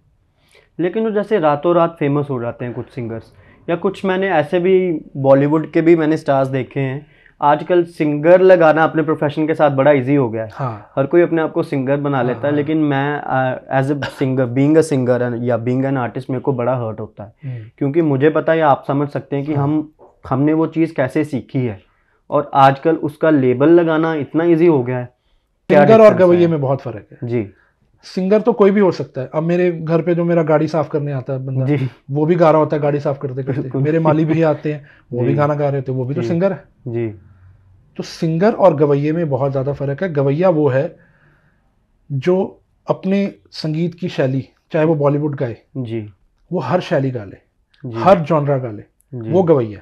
बिल्कुल। सिंगर हमेशा एक ही तरह का गाना गाएगा। अरे वाह। तो ये एक बड़ा महीन सा एक सब्जेक्ट है, एक बात है जो बहुत से लोग कहते हैं कि हम लोग भी सिंगिंग करते हैं जी, तो इट मीन्स उनको पता नहीं कि गवैया होता क्या, तभी तो वो अपने आप को सिंगर बोलते हैं जी। सिंगर ये वो शायद वर्ड भी पहले हम जैसे हमारे पुराने आर्टिस्ट थे या पुराना कल्चर था, उसमें ये वर्ड बड़ा यूज होता था, गवैया। हाँ जी। आजकल तो ये थोड़ा सा गवैया तो वो है ना, मान लो कोई अब एक आर्टिस्ट है, कोई भी ABCD आर्टिस्ट लगा लो जो कि शास्त्रीय संगीत भी गाता है, ख्याल भी गाता है, ठुमरी भी गाता है, हिंदी गज़लें, मतलब वो गज़लें भी गाता है, बॉलीवुड भी गाता है जी, जो कवाली भी गाता है, जैसे किशोर कुमार जी, हाँ, जैसे मोहम्मद रफ़ी साहब, मन्ना डे साहब, ये गवैये हैं। सोनू, आज के डेट में सोनू निगम, अरिजीत जी, आप देखिए उन्होंने हर शैली गाई जी, हर जॉनरा परफॉर्म किया, हर जॉनरे को अच्छे से आगे लेकर आए, वो गवैये हैं जी। सिंगर वो हैं जो एक ही तरह का गाना गाए। जैसे मैंने मान लो एक कॉम्पोजिशन बनाई, मुझे पता कि ये वही बंदा गा सकता है, उसके अलावा कोई नहीं गा सकता जी। तो जो एक ही तरह का गाना गाए, या जो कम थोड़ा सा बस ऐसे गाए जी, जिसको हम शौकिया हॉबी सिंगर, वो सिंगर है जी। और गवैया होना मुश्किल है, इसलिए वो खुद को कभी गवैया बोलते नहीं। तो इसी के साथ जैसे म्यूजिक की आपने कैटेगरीज बताई हैं अलग अलग, जैसे पॉप हो गया, इंडियन क्लासिकल हो गया, लाइट म्यूजिक हो गया, डिवोशनल हो गया, सूफी म्यूजिक हो गया। सूफी नहीं होता कुछ। अच्छा। सूफी तो एक स्टेट ऑफ माइंड है। ओके। तो सूफी music is not it's not a genre, it has been उसको लेबल किया गया। ओके। ये शायद एक सोनू निगम जी के पॉडकास्ट में उन्होंने भी बोला, बट सिर्फ उनकी बात सुन के नहीं, ये हम लोग अपने सीनियर्स के साथ या बहुत जो इंटेलेक्चुअल लोग होते हैं, हम आपस में यही डिस्कस करते हैं कि सूफी एक जॉनरा बना दिया गया। ओके। जो नहीं है। सूफी तो एक स्टेट ऑफ माइंड है कि मैं अब एक, जिसको हम ट्रांस में जाना बोलते हैं, जो कॉन्शियसनेस के साथ मिलाए, या ध्यान में जाना बोलते हैं, वो सूफीज्म है। ओके। फकीरी। जैसे मोस्टली आजकल लोग जैसे सूफी कैटेगरी में कवालीज वगैरह को जोड़ देते हैं, कवाली हो गया, कलाम हो गया, उन चीज़ों को सूफी कैटेगरी में जोड़ देते हैं, तो वो एक जैसे जॉनरा नहीं है। वो नहीं है, वो उसका नाम नहीं है। Okay, it's a state of mind. जैसे मान लो हम बोलते हैं यार वो आदमी एक संत जी, तो वैसे हम बोलते हैं ये सूफी है। ओके। तो हम अब जो भजन गा रहा है जी, तो उस कैटेगरी को, उस जॉनरे को हम लोग संत थोड़ी ना बोल देंगे। बिल्कुल। वो डिवोशनल है जी, जैसे वो भजन भक्ति संगीत है, शब्द गायन, वो भक्ति संगीत है, वो डिवोशनल है, प्रेयर है। ठीक है, वो डिवोशनल, तो ये भी प्रेयर है, तो वो सूफी नहीं है। Okay. So basically it's a state of mind. हाँ, एक ध्यान में जाने का एक जब हम ऊपर वाले के साथ कहीं ना कहीं कनेक्ट कर पाते हैं जी, तो उस स्टेट को सूफी या हम लोग जिसको बोलते हैं ध्यान में, मेडिटेशन बोलते हैं, ट्रांस में जाना, वो है वो। सो आपने मेडिटेशन का नाम लिया है, अभी हम ये टॉपिक को थोड़ा सा डीप जाएंगे। म्यूज़िक के साथ स्पिरिचुअलिटी की बातें भी हम थोड़ी सी करेंगे। और ध्यान का आपने नाम बोला है तो मेरे दिमाग में ध्यान का नाम सुन के हमारे जो गुरुजी थे पंडित मणि प्रसाद जी, ध्यान रंग पिया, और उनके बाद आपका नाम जो आपका पेन नेम है ध्यान दास। सो ये क्या स्टोरी है, थोड़ा सा आप बताएंगे हमारे व्यूअर्स को? देखो संगीत जो है ना, बेसिकली वो एक माध्यम है जी, उस जोन में जाने का जी, जिसको हम ध्यान बोलते हैं जी, और मेरे गुरुजी का जो पेन नेम है ध्यान रंग पिया, जी, तो उनकी ये सोच थी कि संगीत का ध्यान करो, संगीत में जाकर ईश्वर का ध्यान करो, जी, तो आपको उसका रंग चढ़े। जी, ठीक है, कि आप हमेशा ही उस स्टेट ऑफ माइंड में रहें कि जी, आपको सोचना ना पड़े कि मैं माल कौन सा गाऊं, कि मैं ये करूं, कि मैं वो करूं, सोचना ही ना पड़े। जी, आप हमेशा उसकी एक खुमारी में रहें, जी, उस ईश्वर की, उस अल्लाह की, उस भगवान की, उस गॉड की, कि आप एक हमेशा वो कनेक्टिविटी के साथ जुड़े रहें। मतलब उनका थॉट प्रोसेस ही ये नाम रखने का यही है यही कि था। वो शुरू से ही एक स्पिरिचुअल कनेक्शन रहा है। रहा है। और संगीत देखो है ही सारा स्पिरिचुअल है, ओके, सारा ही स्पिरिचुअल है।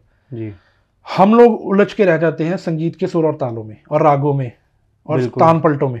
जी, बेसिकली आपको मैं छोटा सा किस्सा बताऊं, मैं अपनी मेरी एक योगा की टीचर है मेरी, तो हम लोग योग के बाद थोड़ा ध्यान कर रहे थे।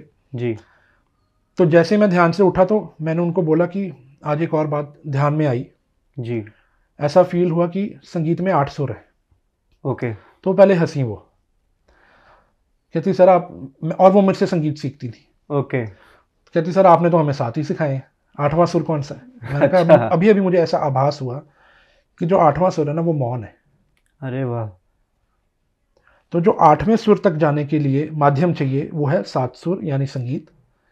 बट एज अ ह्यूमन हम लोग सिर्फ वो 7 सुरों में उलझ के रह जाते हैं जी, कि तुझे कितने राग आते हैं, मुझे इतने आते हैं, मेरे को थ्योरीज एंड इतने, ऑल, थ्योरीज एंड ऑल, जी, उसकी फिजिकल फॉर्म में उलझ के रह गए हैं। बिल्कुल, तो जिस तरह से एक और एग्जांपल देता हूँ जो आम लोगों को जल्दी समझ में आएगा। जैसे एक सैटेलाइट स्पेसशिप में जाता है जब, जी, तो हमने हमेशा देखा, वो DD1 पे आता था ना कि जब उसकी लॉन्चिंग होती थी जी, तो वो टीवी में दिखाते थे कि वो जैसे जैसे आकाश में जाता है उसके साथ कुछ पार्ट्स अलग होना शुरू हो जाते हैं, जी, जी, जी, है ना। तो जब तक उसकी जो असली जो सब्जेक्ट, जो उसका कोर होता है वही स्पेस में जाता है। जी, इसी तरह जो मेरा देखने का नज़रिया वो यही है कि ये 7 सुर जो है ना वो पार्ट्स हैं जो Okay. आपकी कॉन्शियसनेस को ऊपर लेके जाएंगे। जी, बट वो जो 8वें सुर से मिलाना है ना, वहां तक लोग पहुंच ही नहीं पाते, बहुत कम पहुंचते हैं। ऐसे नहीं कि कोई जी, नहीं वो वही पहुंचेगा जिसका गुरु उसका मार्गदर्शन अच्छे से करेगा कि ये 7 सुरों में उलझ के मत रह जाना। बिल्कुल, तो वो जो स्पेसशिप है वो हमारा जी, माइंड है, जी, जो सैटेलाइट है, सॉरी। जी, तो वो उस माइंड को ईश्वर के साथ जोड़ना जो ऊपर स्पेस में बैठा हुआ है, जी, तो उसके लिए हमें वो 7 सुरों का पार्ट्स चाहिए जो अलग अलग होते जाएंगे एक समय के बाद।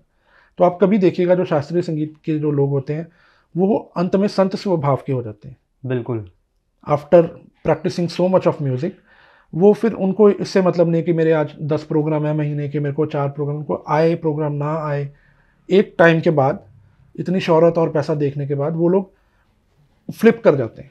जी, वो लोग एकदम ऐसे, उनका मन करता है कि अब मैं अकेला ही रहूं, जी, फकीर बिल्कुल, बन जाते हैं वो लोग। बिल्कुल, तो वहां तक पहुंचने के लिए मेडिटेशन, और जो मेडिटेशन है वो 7 सुरों की जाए।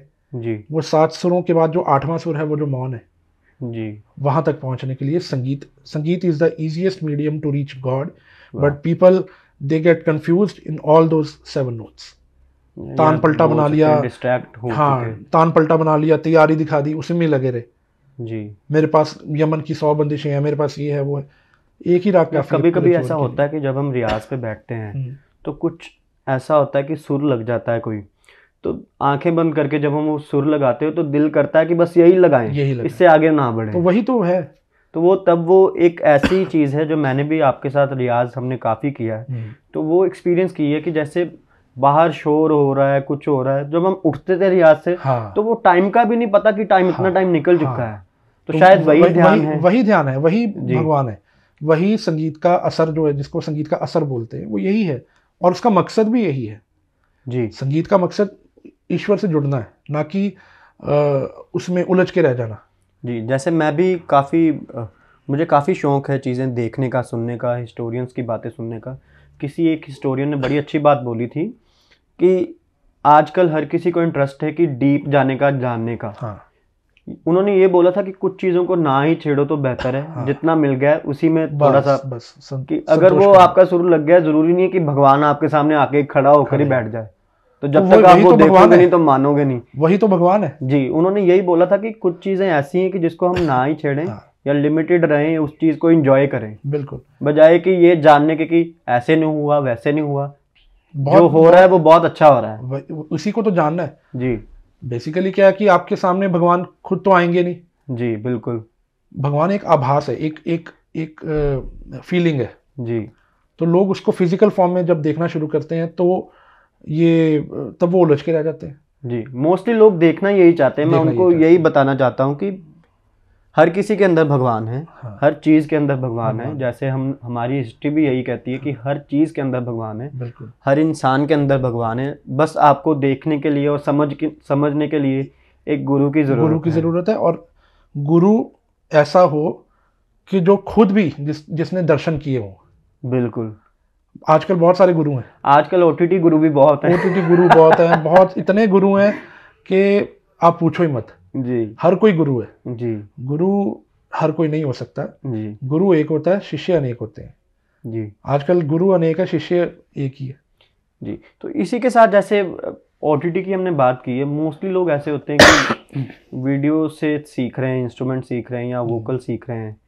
तो मेरे पास भी स्टूडेंट्स आते हैं कई ऑस्ट्रेलिया में, या आपके पास भी आते होंगे, तो पहले बता रहे थे कि हमने ये सीखा है, ऐसे सीखा है, हम वहाँ से ये कोर्स हमने लिया, ये लिया। तो लेकिन जब मैं उनसे बात करता हूँ, या आप भी करते होंगे, आप बताते होंगे कि शायद जो चीज़ बैठ के सीखने को आपको मिलेगी वो आपको यूट्यूब से या किसी और वीडियो प्लेटफॉर्म से आपको नहीं मिल सकती। तो उसके बारे में क्या आप कहेंगे?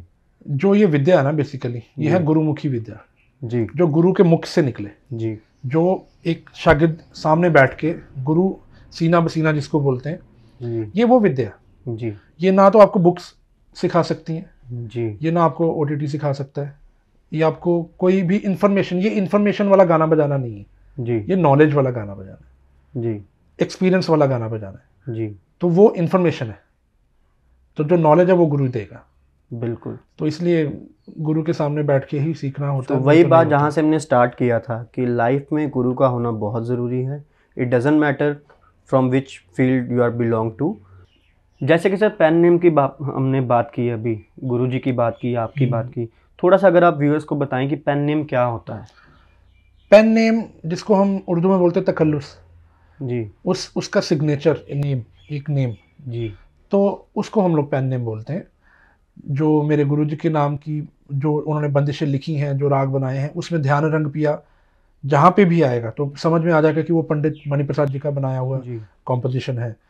तो वो पेन नेम का यही रोल रहता है। और एक आर्टिस्ट का जैसे राइटर का कॉपीराइट हो जाता है वो। हाँ, वो एक तरह से कॉपीराइट। जैसे आजकल आप गाने सुनते ही होंगे, हर किसी गाने में आ रहा है जानी आ रहा है। हाँ। या और भी काफी। तो उनका ओरिजिनल नेम तो कुछ और रहेगा, बट वो जो उनका लिखने का जो ढंग है, जो उनका नजरिया या जो उनका एक ब्रांड नेम कह सकते हैं हम लोग, वो उस गाने में जब आएगा तो वो उस पर्टिकुलर इंसान का, जैसे गुलजार जी हो गए, जावेद अख्तर जी हो गए, इनके पेन नेम्स होते हैं। तो बेसिकली दैट्स द जो हम main thing of pen name. Okay.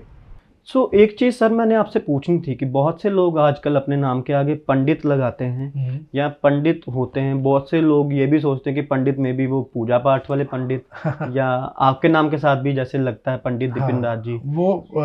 वो मैं नहीं लगाता और ना मुझे शौक है जी। ये एक इज्जत देने का तरीका है जी, एक कलाकार की सीनियरिटी को जी, उसके ज्ञान को जी। तो कलाकार खुद लगाए तो बहुत गलत है, उसके मैं अगेंस्ट हूँ जी। बट हाँ, एक उम्र के बाद, और सिर्फ उम्र नहीं, एक कलाकार की काम की गहराई जी, उसके ज्ञान, उसकी तपस्या जी, पर लोग मजबूर होके उसको एक उपाधि दें पंडित या उस्ताद की जी, तो वो ठीक है जी। अब जैसे आपने भी स्टार्टिंग में मेरे को बोला कि पंडित दिपिन राज जी, अंदर से मैं खुद को अभी तक एक शिष्य ही मानता हूँ जी, जो कि मैं जेन्युइनली बोल रहा हूँ। बहुत लोग ये बोलने के लिए बोलते नहीं, हम तो सीख ही रहे हैं, बट लिटरली अगर उसको आप, आई मीन इट एक्चुअली, तो कोई प्यार से बुला दे या कोई इज्जत देने के लिए बुलाए तो आई नेवर स्टॉप हिम और हर। बट अगर मैं खुद अपनी, बड़े सारे ऐसे कलाकार हैं जो अभी इतने यंग हैं, उनकी आप फेसबुक आईडीज देखिए या इंस्टाग्राम देखिए, वो खुद अपने नाम के आगे खुद टाइप करके लगाया वो गलत है। वहाँ पे हंसी आती है उनके बहकेपन पे, उनके, बिल्कुल। This is immature. जैसे एक भाव होता है, जैसे आपने बोला, it's a way to give someone a respect, तो रिस्पेक्ट देते हैं। जैसे पुराने टाइम पे भी लोग पंडित नाम तब जोड़ते थे जब वो आर्टिस्ट पूरी तरह से मन चुका है, हाँ, उसके पास नॉलेज का भंडार है। बिल्कुल बिल्कुल। तो वो इंसान डिजर्व करता है जी टू बी कॉल्ड पंडित और एनी उस्ताद।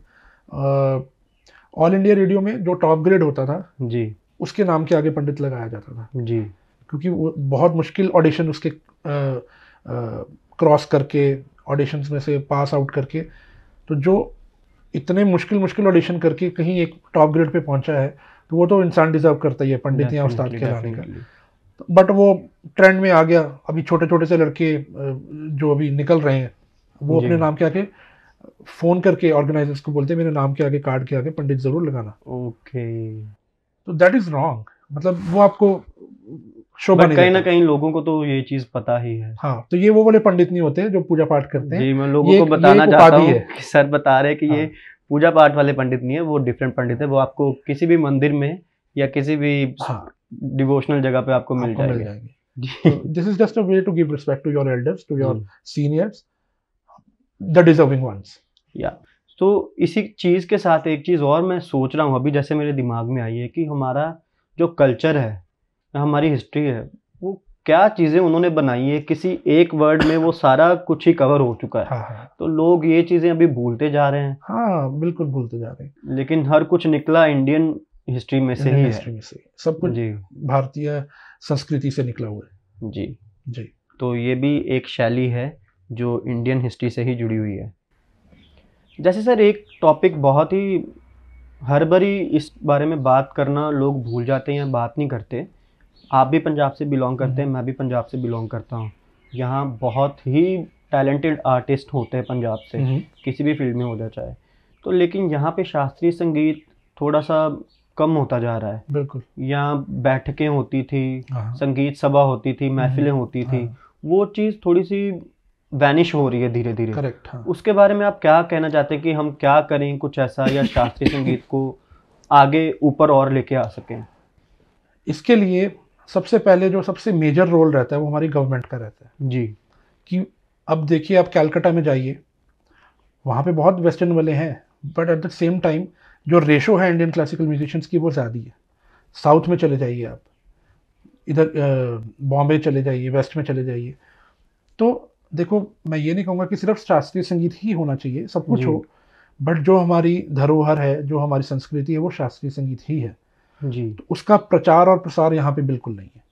यहाँ पे दूसरे इनफैक्ट लोग उसको बोरिंग समझते हैं, या उसको थोड़ा सा आजकल के जो म्यूजिशियंस हैं वो चीज़ को समझ नहीं पाते, उसकी गहराई। वो उसके साथ वो उनका इंट्रोडक्शन कभी हुआ ही नहीं वैसा जैसे होना चाहिए। डेफिनेटली हमारा Punjab was one of the richest in Indian classical music जब इंडिया पाकिस्तान नहीं थे, क्योंकि लाहौर में ऑल इंडिया रेडियो था जी। तो हम अपने बुजुर्गों से यही सुनते हैं कि इतने कलाकार जो इस जोन से निकल के आगे बढ़े, फिर बाद में धीरे धीरे सब अपने में मस्त हो गए। कोई जो अच्छे कलाकार थे वो पंजाब छोड़ के चले गए। बिल्कुल। अब जो नीड ऑफ द आवर यही है कि हमारी गवर्नमेंट थोड़ी सी एक्टिवेट हो जी, क्योंकि हुबली कर्नाटका में एक संस्था है जी जो कि हिंदुस्तान की बहुत बड़ी स्वर्गीय गंगूबाई हंगल जी, उनके नाम पर एक गुरुकुल बनाया जिसमें 5 उस्ताद लोग रहते हैं, फ्री बच्चों को सिखाया जाता है, और वो सारा उसका जो जिम्मा है वो गवर्नमेंट, कर्नाटका गवर्नमेंट कर रही है। इसी तरह आईटीसी है कलकत्ता में जी। तो Punjab being one of the richest state जी, यहाँ पे गवर्नमेंट को चाहिए कि अपना कुछ रोल अदा करे, जो एक गुरुकुल बनाए, एक कुछ अच्छे गुरुओं को रखे, और हमारे जो, ये तो बहुत बड़े लेवल की बातें मैं कर रहा हूँ, छोटे लेवल पे हम क्या कर सकते हैं कि हम आपस में जितने भी कलाकार लोग हैं मिले, हफ्ते में एक दिन या महीने में एक दिन अपने स्टूडेंट्स को परफॉर्म करवाएं किसी भी एक जगह पे। छोटे लेवल पे हम लोग ये कर सकते हैं कि जैसे मेरी एकेडमी है, वहाँ पे मेरे से कोई भी संपर्क कर सकता है। मैं I am always willing to promote Indian classical music. मेरी जगह यूज कर सकते हैं वो लोग। अगर किसी को बैठक करनी है शास्त्रीय संगीत की या कंटेम्प्रेरी म्यूजिक की, तो they can use my place जी। और मैंने बहुत कोशिश करी एक समय पे, मॉर्निंग रागाज मेरे साथ जी तरुणदीप जी थे, हमने बहुत कोशिश करी और उस टाइम पे शहर का माहौल बदला भी। जी। लोग हमें बाहर से अलग स्टेट से फ़ोन करना शुरू हो गए थे कि हम आपके प्रोग्राम में आना चाहते हैं, गाना चाहते हैं। सो छोटे लेवल पे जैसे पहले संगीत सभाएं होती थी। सॉरी सर, यहाँ पे मैं आपको इंटरप्ट कर रहा हूँ। जिन लोगों को नहीं पता कि मॉर्निंग रागा क्या चीज़ है, मैं उन व्यूअर्स को बताना चाहता हूँ कि मॉर्निंग रागा एक कॉन्सेप्ट था जिसमें मोस्टली जैसे आप इवेंट्स देखते हैं या शोज देखते हैं, वो मोस्टली रात के होते हैं या इवनिंग के होते हैं। सुबह का इवेंट तो कोई भी नहीं जाता देखने। मोस्टली लोग सुबह उठते हैं, लेट उठते हैं, या जो भी उनकी रूटीन होती है। लेकिन हम लोगों ने, दिपिन सर ने और साथ में तरुणदीप सर थे, उन्होंने एक बहुत ही सुपर्ब इनिशिएटिव लिया था जिसमें उन्होंने मॉर्निंग के जो राग हैं, सुबह के राग हैं, ताकि लोग वो भी सुने, सुबह आए, उठें, योगा करें, बिल्कुल, और साथ में संगीत का लुत्फ लें। ये आपने कॉन्सेप्ट शुरू किया। अनफॉर्चुनेटली कोविड टाइम्स में वो बंद हो गया, पर 3 साल तक regular every Sunday, every last Sunday of every month we used to do that.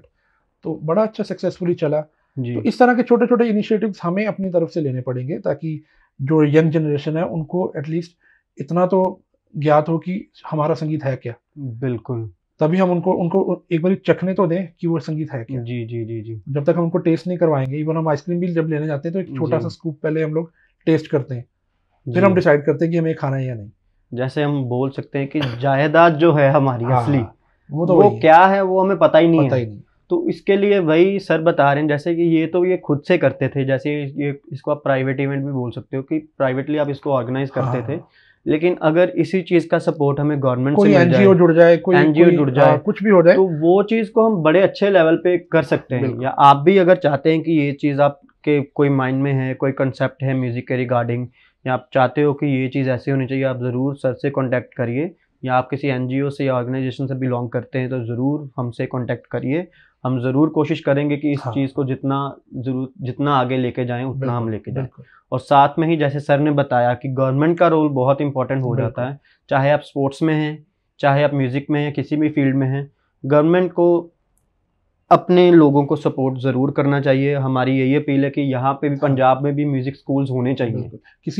किसी हिस्टोरियन ने कहा कि अगर किसी शहर को आप तबाह करना चाहते हैं, किसी देश को तबाह करना चाहते हैं, तो उसकी संस्कृति को हिला दीजिए, उसके संगीत को खराब कर दीजिए, तो अपने आप लोग वैसे दूषित मन के हो जाएंगे और it will become all negative. जैसे कि हम देख ही रहे हैं कि आजकल हम काफी अट्रैक्ट हो जाते हैं वेस्टर्न म्यूजिक से, वीडियो से, या जो भी है, ठीक है करना चाहिए, लेकिन अपनी चीज के बारे में नॉलेज तो होनी चाहिए। The grass is always greener on the other side. या वेस्ट वाले हमारा संगीत सीख रहे हैं, वो सुनते हैं, सीख रहे हैं जी। आप देखो हरे रामा हरे कृष्णा में कितने लोग जो हैं, चाहे लोग उनको गलत बोले या जो भी बोले, वो प्रचार हमारे संगीत का कर रहे हैं। जी बिल्कुल। मेरे खुद के कितने शागिर्द हैं यूएस में, कनाडा में, जो इंडियंस नहीं है, जो अंग्रेज है, वो सीख रहे हैं।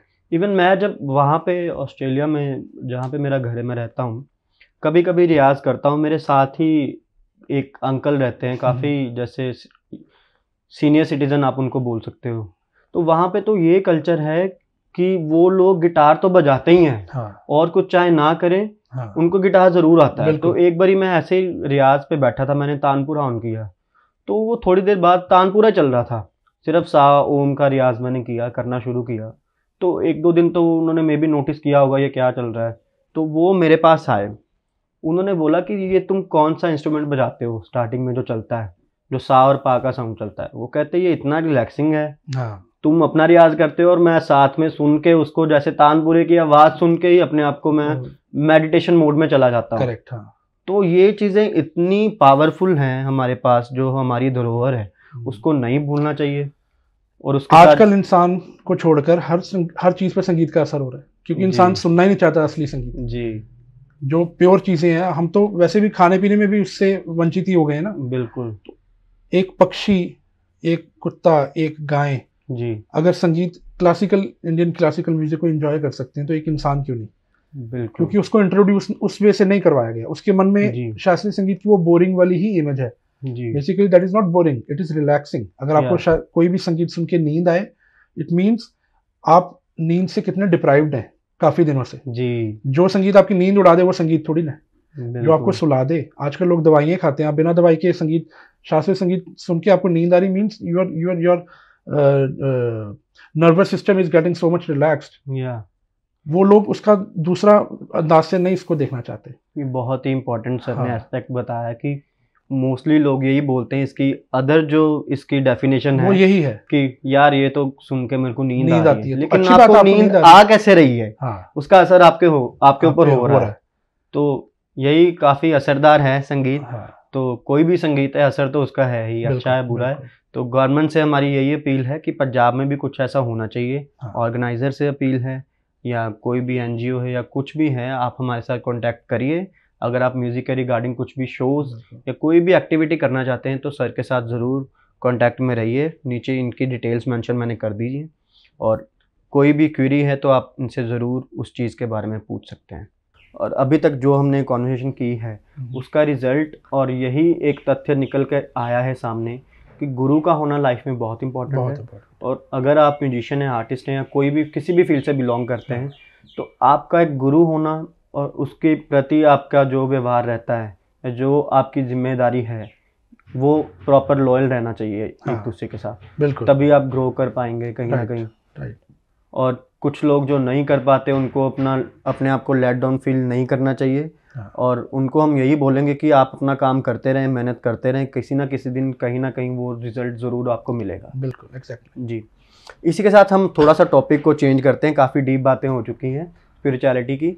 इसके लिए हम अलग से कोई पॉडकास्ट करेंगे ज़रूर। आई थिंक कि जितनी नॉलेज दिपिन सर को है वो एक पॉडकास्ट में कवर नहीं हो सकती। जैसे कि स्टार्टिंग में मैंने आपको बोला था, ये एक यूनिवर्सिटी है म्यूज़िक की, जितनी नॉलेज आप इनसे ले सकते हो उतनी कम है। और अमृतसर के लोगों को, पंजाब के लोगों को मैं बोलता हूँ कि आप अगर इनको विज़िट भी कर लें, ज़रूर करें, आपको जाना चाहिए, इनसे सीखना चाहिए संगीत। क्योंकि हम खुद को ब्लेस्ड फील करते हैं कि ऐसे आर्टिस्ट, ऐसे गुरु हमारे बीच हैं जिनसे हम संगीत की विद्या ले सकते हैं। तो इस चांस को मिस नहीं करना चाहिए। इसी के साथ आगे बढ़ रहा हूँ मैं। म्यूज़िक की कैटेगरीज होती हैं, जैसे पॉप हो गया, हिप हॉप हो गया, कंटेम्प्रेरी हो गया, लाइट म्यूज़िक हो गया। इसको थोड़ा सा आप, मुझे पता है आप ये सारी चीज़ें गा लेते हैं, सिखाते भी हैं, तो ये चीज़ों का सीखनी चाहिए एक म्यूजिशियन को या नहीं? बिल्कुल सीखनी चाहिए जी। इसलिए सीखनी चाहिए कि जैसे मैंने पहले भी बोला कि उसका विजन वाइड हो जाता है संगीत को लेकर। अब मैंने शास्त्रीय संगीत तो सीखा ही, साथ में मैंने वेस्टर्न म्यूजिक भी सीखा जी। मैंने प्रॉपर पियानो की क्लासेस ली हैं, वेस्टर्न वोकल्स, फिर मैंने उर्दू भी सीखी जी। और मतलब जो भी ग्लोबल म्यूजिक, संगीत तो संगीत है, देखो उसकी लैंग्वेज बेशक डिफरेंट हो सकती है जी। और ये मैंने नहीं, मेरे से पहले बहुत सारे लोगों ने इस चीज़ को बोला कि किसी भी देश का संगीत, चाहे वो ब्राज़ीलियन म्यूज़िक हो, चाहे वो इधर अपना अरब म्यूज़िक हो जी। चाहे वो यूरोपियन म्यूज़िक हो, चाहे वो रशियन म्यूज़िक हो, चाहे वो साउथ इंडिया का हो, सुर हमेशा जो है वो दर्शन देता है। वाह। आपके कान को जो संगीत अच्छा लगे, इवन मेरे गुरुजी जब यूरोप जाते थे शोज करने, तो वो लिटरली वहाँ के सिम्फनी म्यूजिक के कॉन्सर्ट्स देखने जाते थे। वो उनके कितने शागिर्द ओपेरा सिंगर्स से जो इंडियन क्लासिकल म्यूजिक मेरे गुरुजी से सीख रहे थे यूएस में। अच्छा। तो संगीत की भाषा अलग हो सकती है, बट संगीत जो सात सुर यहाँ है वही वहाँ पे, भाव सेम है, भाव सेम है जी। तो हर कलाकार को, बेशक वो गाए ना, कंठ से मत गाए या बजाए ना, बट उसको समझ हर संगीत की होगी, तो ही could be a better musician, he could be a good entertainer. वो अपने उस संगीत में, उस शैली में बाहर की शैली में मिक्स करके कुछ नई क्रिएटिविटी कर सकता है जी। तो it's a good thing to learn. Reality shows के बारे में आप कुछ बोलना चाहेंगे? बहुत से लोगों को शायद आई थिंक नहीं पता है कि दिपिन सर कास्टिंग डायरेक्टर रह चुके हैं बहुत सी फेमस शोज़, जैसे India's got talent, Indian idol, Sa Re Ga Ma Pa या और भी काफ़ी शोज हैं जिनका मेरे को शायद इस टाइम नाम नहीं याद आ रहा है, लेकिन आप ये काम कर चुके हैं जी। मैं कास्टिंग डायरेक्टर रह चुका हूँ सभी शोज़ का जी। और मेरे मेंटर रहे हैं आनंद शर्मा सर जी। तो उनकी बदौलत मैं इस फील्ड के साथ भी जुड़ा काफ़ी समय से, 2011 या 12 से लेकर काफ़ी समय, मतलब 7-8 साल मैंने ये जॉब करी है जी। तो रियलिटी शोज़ अच्छे हैं, और बस रियलिटी शोज़ में जाने के फ़ायदे नुकसान के बारे में बात नहीं करेंगे, बट बहुत अच्छा टैलेंट निकल के आता है जी। असली तो स्ट्रगल शुरू होती है रियलिटी शो से जब कंटेस्टेंट निकलता है उसके बाद। ओके। रियलिटी शो आपको एक बूस्ट देता है, एक कलाकार के करियर को एक जंप देता है जी, जो कि अच्छी बात है जी, सिर्फ अगर आप यहाँ तक ही सोचें कि मुझे रियलिटी शो में जाके परफॉर्म करना, तब तो ठीक है। जी, बट अगर आप सोचें कि उस चीज़ के कई लोग बहुत ज़्यादा वो हो जाते हैं, ऑब्सेस्ड हो जाते हैं रियलिटी शोज जी। को लेकर। मेरे कितने सारे दोस्त हैं, एक से निकले दूसरे में गए, दूसरे से निकले तीसरे में ये गए। चीज़ हमने काफ़ी बार देखी है। हाँ, बहुत से कंटेस्टेंट्स ऐसे हैं वो अभी तक कंटेस्टेंट अभी ही तक हैं। कंटेस्टेंट ही है। जी, तो वही मैंने जो स्टार्टिंग में बात बोली कि आप अगर एक ही तरह का अपना लाइफस्टाइल रखेंगे, जी, एक ही तरह की गायकी करते रहेंगे, तो आपके गाने में भी वो स्टेगनेंसी आएगी। जी, तो keep your self updated. I think कि ठीक है, हो गया एक बार, ठीक है। मैंने भी रियलिटी शो में मैं पार्ट रह चुका हूँ जी, 2007 में या 8 में, the voice of India, Amul star voice of India जी, जी, जी, जी, सीजन जी, 1 में मैं था। जी, उसके बाद मेरे को बहुत सारी ऑफर्स आई, मतलब मेरे ऑफर्स क्या आनी थी, मेरे पास बहुत सारी अपॉर्चुनिटीज थी कि जी। मैं अलग अलग रियलिटी शोज में जा सकता था, बट मैंने देख लिया, बस हो गया। अब अपने आप को इससे आगे क्या, तो तो वो चीज़ हमेशा फिर इससे आगे क्या अगर आप रखेंगे मन में, तो आप हमेशा ग्रो करेंगे आई गेस। और अगर आप एक ही चीज़ से खुश हो जाएंगे जी, या एक ही के पीछे लगे रहेंगे जिसमें आपको पता कि आप you are not fit for it, या then I think you should quit. या आपको लगता है कि आप में उससे ज़्यादा कैपेबिलिटी है हाँ, या आपका वही वही टैलेंट यहाँ पे अच्छे वही से वही शोकेस वही नहीं हो पा रहा। वही वही मैं कहना चाह रहा हूँ जी, कि आपका माइंड सेंस कर लेता है कि इधर you are fit for this or not, do you जी, fit in this or not. या तो वो मैंने सेंस कर लिया था बड़े जैसे अच्छे कि टाइम। किसी भी अगर हम पर्सन से भी किसी से मिलते हैं हमें वाइब्स ज़रूर आती हैं, चाहे वो पॉजिटिव हो या नेगेटिव हो। तो आई थिंक आर्टिस्ट को भी किसी जगह पे परफॉर्म करते टाइम ये चीज़ें ज़रूर मन में आती होगी। हम मेरे कहने का मतलब ये नहीं है कि रियलिटी शोज़ बुरे होते हैं। इनफैक्ट उनसे काफ़ी कुछ सीखने को मिलता है। जो लोग स्क्रीन पे देखते हैं वो होती है परफॉर्मेंस, लेकिन परफॉर्मेंस के पीछे क्या हो रहा है बहुत सारा एक्सपीरियंस आई थिंक हाँ, मिलता है आर्टिस्ट को, बिल्कुल। और वो एक बहुत ही ज़रूरी है हाँ, आर्टिस्ट के हाँ, लिए अगर आप ग्रो करना चाहते हो। बिल्कुल कि बिल्कुल बहुत से लोगों के साथ उठना बैठना, बिल्कुल उस इंडस्ट्री में जाना, बिल्कुल। उनके साथ उनके टाइप का म्यूज़िक सीखना, ये चीज़ें भी आई थिंक आर्टिस्ट को नरिश करती मैंने हैं। तभी बोला कि जाना चाहिए, जी, बट उसको उसके पीछे पागल नहीं होना चाहिए। जी, as an experience you should go, देखो लगो लाइनों में, सुबह से पता लगे कि एक कलाकार की जिंदगी में क्या बिल्कुल। संघर्ष है। लाइन से मेरे को याद आया कि पहले तो जैसे हम रियलिटी शोज देखते थे काफ़ी लोग जैसे हाँ, हाँ, 10-12 हज़ार लोग एक बिल्कुल। टाइम पे ऑडिशन दे रहे हैं, और आप तो उनके ऑडिशन ले भी चुके हैं। हाँ, थोड़ा सा आप बताएंगे कि ये जैसे हम टीवी में देखते थे कुछ 3 जजेस मेन बैठे हुए हैं, हाँ, लेकिन बहुत से लोगों को नहीं पता डिफरेंट सिटीज़ में जैसे सिलेक्शन होती है, डिफरेंट जैसे कंटेस्टेंट्स की सिलेक्शन होती है वो आपके द्वारा ही होती है। हाँ, आप उनको शॉर्टलिस्ट करके वहाँ बॉम्बे भेजते हैं, बिल्कुल, मुंबई भेजते हैं। बिल्कुल बिल्कुल। तो वो क्या चीज़ है, थोड़ा सा आप इसके बारे में बताइए। वो स्क्रीनिंग जिसको हम लोग बोलते हैं, या ऑडिशंस डायरेक्ट जो टीवी में दिखाया जाता है वो नहीं होता। जी, उससे पहले 8 से 10 या 5 से 6 जजेस ऑलरेडी रहते हैं जिनको वाकई संगीत की समझ होती है। ओके, तो हम लोग उसको फिल्टर करके ओके, उसके बाद भी 3-3 राउंड्स रहते हैं, जी, 2-3 फिल्ट्रेशंस के बाद दे गो टू द मेन जजेस। जी, तो उसके बाद उनका जो भी रिजल्ट होता है ऐसे होता है। मतलब ऐसा नहीं होता कि सीधा भीड़ आई और सीधा अनु मलिक जी के सामने पेश हो गई, ऐसा नहीं होता। हाँ देखने में तो लेकिन यही लगता है कि जैसे वो हाँ, दिखा रहे हैं कि इंडियन आइडल की बहुत इट्स अ सी शो, भीड़। उनका एक प्रोटोकॉल होता है बस, ठीक ओके, है। हाँ, लेकिन ये असलियत आपने बताई कि जैसे बिल्कुल। ये सारा क्राइटेरिया रहता है। जी जी लेकिन एक जैसे अभी आपने बात बताई है कि लाइनों में लगो पता चले, इसी चीज़ के साथ जो रियलिटी शोज में जाते हैं उनको मैं आई सल्यूट देम या कि जैसे वो इतने लोगों के बाद वो शॉर्टलिस्ट हो पाते हैं, बिल्कुल लेकिन उनको भी अपना टैलेंट पहचानना चाहिए। थोड़ा सा आर्टिस्ट को अपनी रखनी चाहिए बात कि मैं इन चीज़ों के बाद सेलेक्ट हो चुका हूँ, अब मुझे मौका मिला है गाने का, मैं अपने आप को लिमिटेड मत करूँ। हाँ, देखो हमारा जो संगीत है ना वो दो तरह का है। जी, एक है मार्गीय संगीत, जी, जिसमें हमें सिर्फ ईश्वर की तरफ एक मार्ग पे चलना है। बिल्कुल, second side of the music is glamour, जी, फेमस होना, जी, एंटरटेनमेंट। जी, तो जो लोग इसके साथ जुड़े हैं ऑब्वियसली वो उनको कोई ना कोई मौका चाहिए टीवी पे आने का, जी, तो वो लोग जाएंगे। मैं उनको कभी गलत नहीं बोलता रियलिटी शोज में जाने वालों को। हाँ, अगेन आई विल से कि आप उस चीज़ के पीछे पागल मत होइए, बिल्कुल, क्योंकि देखो पहले जो आज से 15-20 साल पहले जो सारेगामा आता था उसमें जजेस ही डिसाइड करते थे कंटेस्टेंट फर्स्ट है, सेकंड है, थर्ड है, उसको पॉइंट्स बिल्कुल, बताए जाते थे। जी, जब से ये ऑडियंस पोल का चक्कर हुआ है जी, तो उससे क्या हुआ कि जो अच्छे गाने वाले भी है ना वो कई बारी उनके साथ जस्टिस नहीं हो पाता। जी। तो बस मुझे इस चीज़ से प्रॉब्लम। ऑडियंस पोल असली में ये चीज़ होती है या बस लोगों को दिखाने के लिए ही है? अब मैं तो अभी तो नहीं बताऊंगा, पॉडकास्ट के पीछे ऑफ द कैमरा बता दूंगा।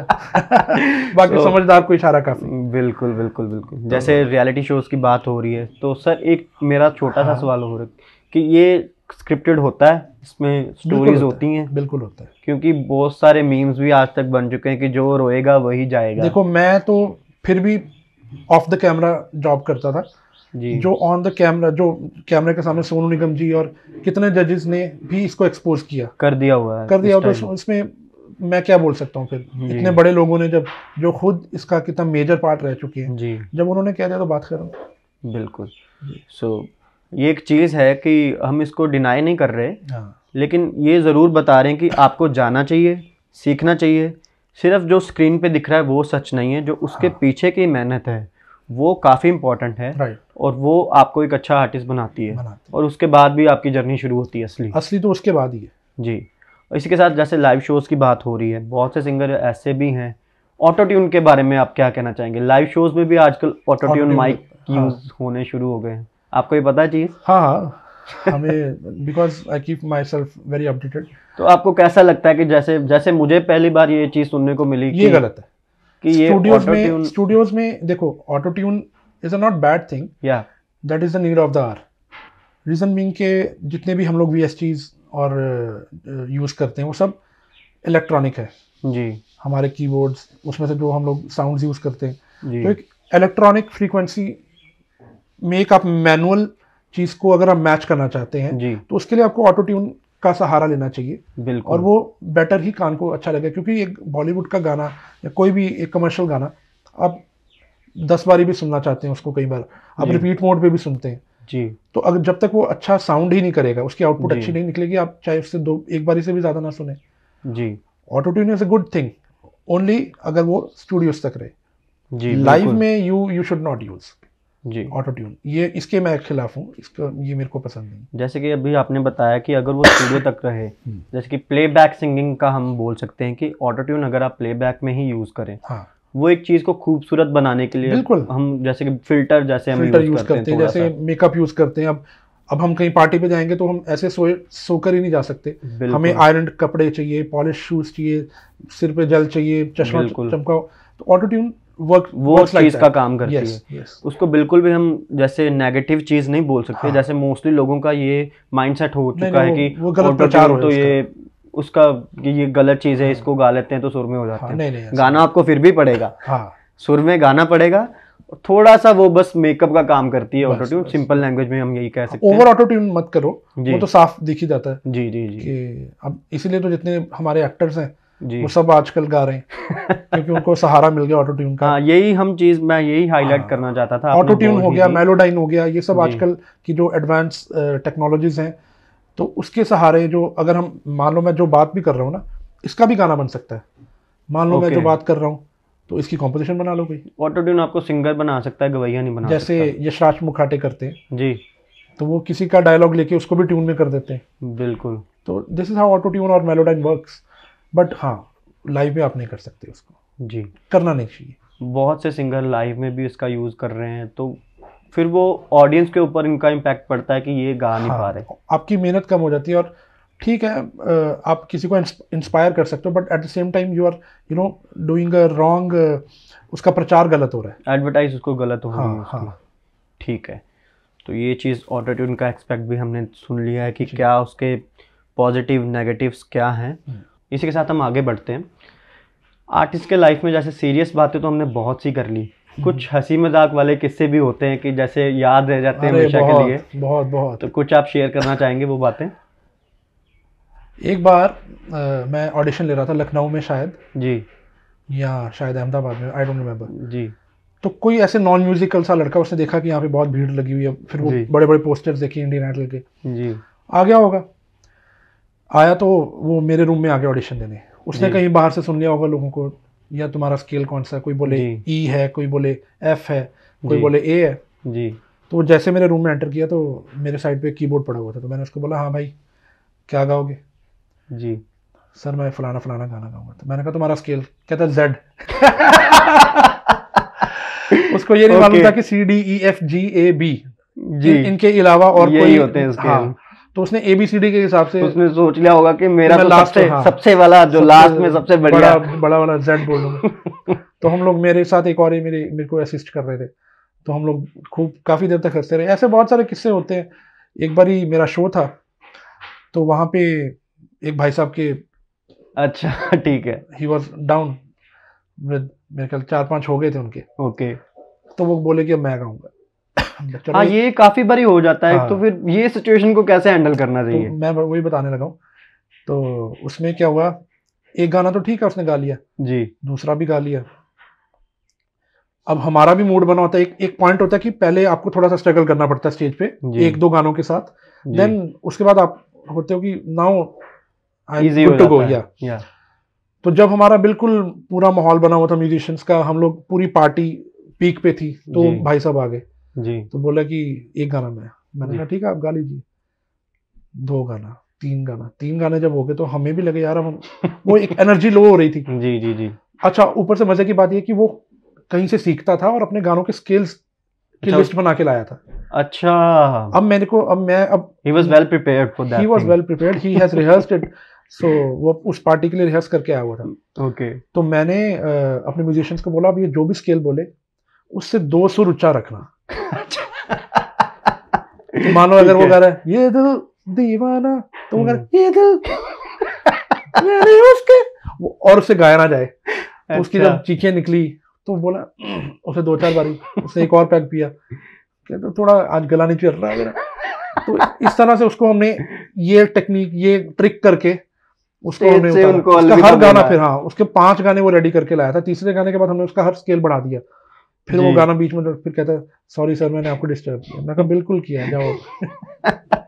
तो ये चीजें होती हैं स्टेज पे, ऐसे बहुत से किस्से होते हैं जिन पे हमें ऐसा करना पड़ता है, ये थोड़े स्टेज के बिहेवियर ऐसे करना पड़ता है क्योंकि लोग आपको सुनने के लिए आए हैं, लेकिन जब ऐसा कोई आदमी या कोई भी पर्सन आ जाता है तो वो पार्टी में खलल सा हो जाता है। एक बार एक और किस्सा याद आ गया। मैं गा रहा था तो पार्टी चल रही है, तो मेरे 2 म्यूजिशियंस आपस में पीछे कॉन्वर्सेशन कर रहे हैं। तो कई बार आप सुन लेते हो ना कि वो आपके पीछे कान में आवाज आई जाती है। जी जी।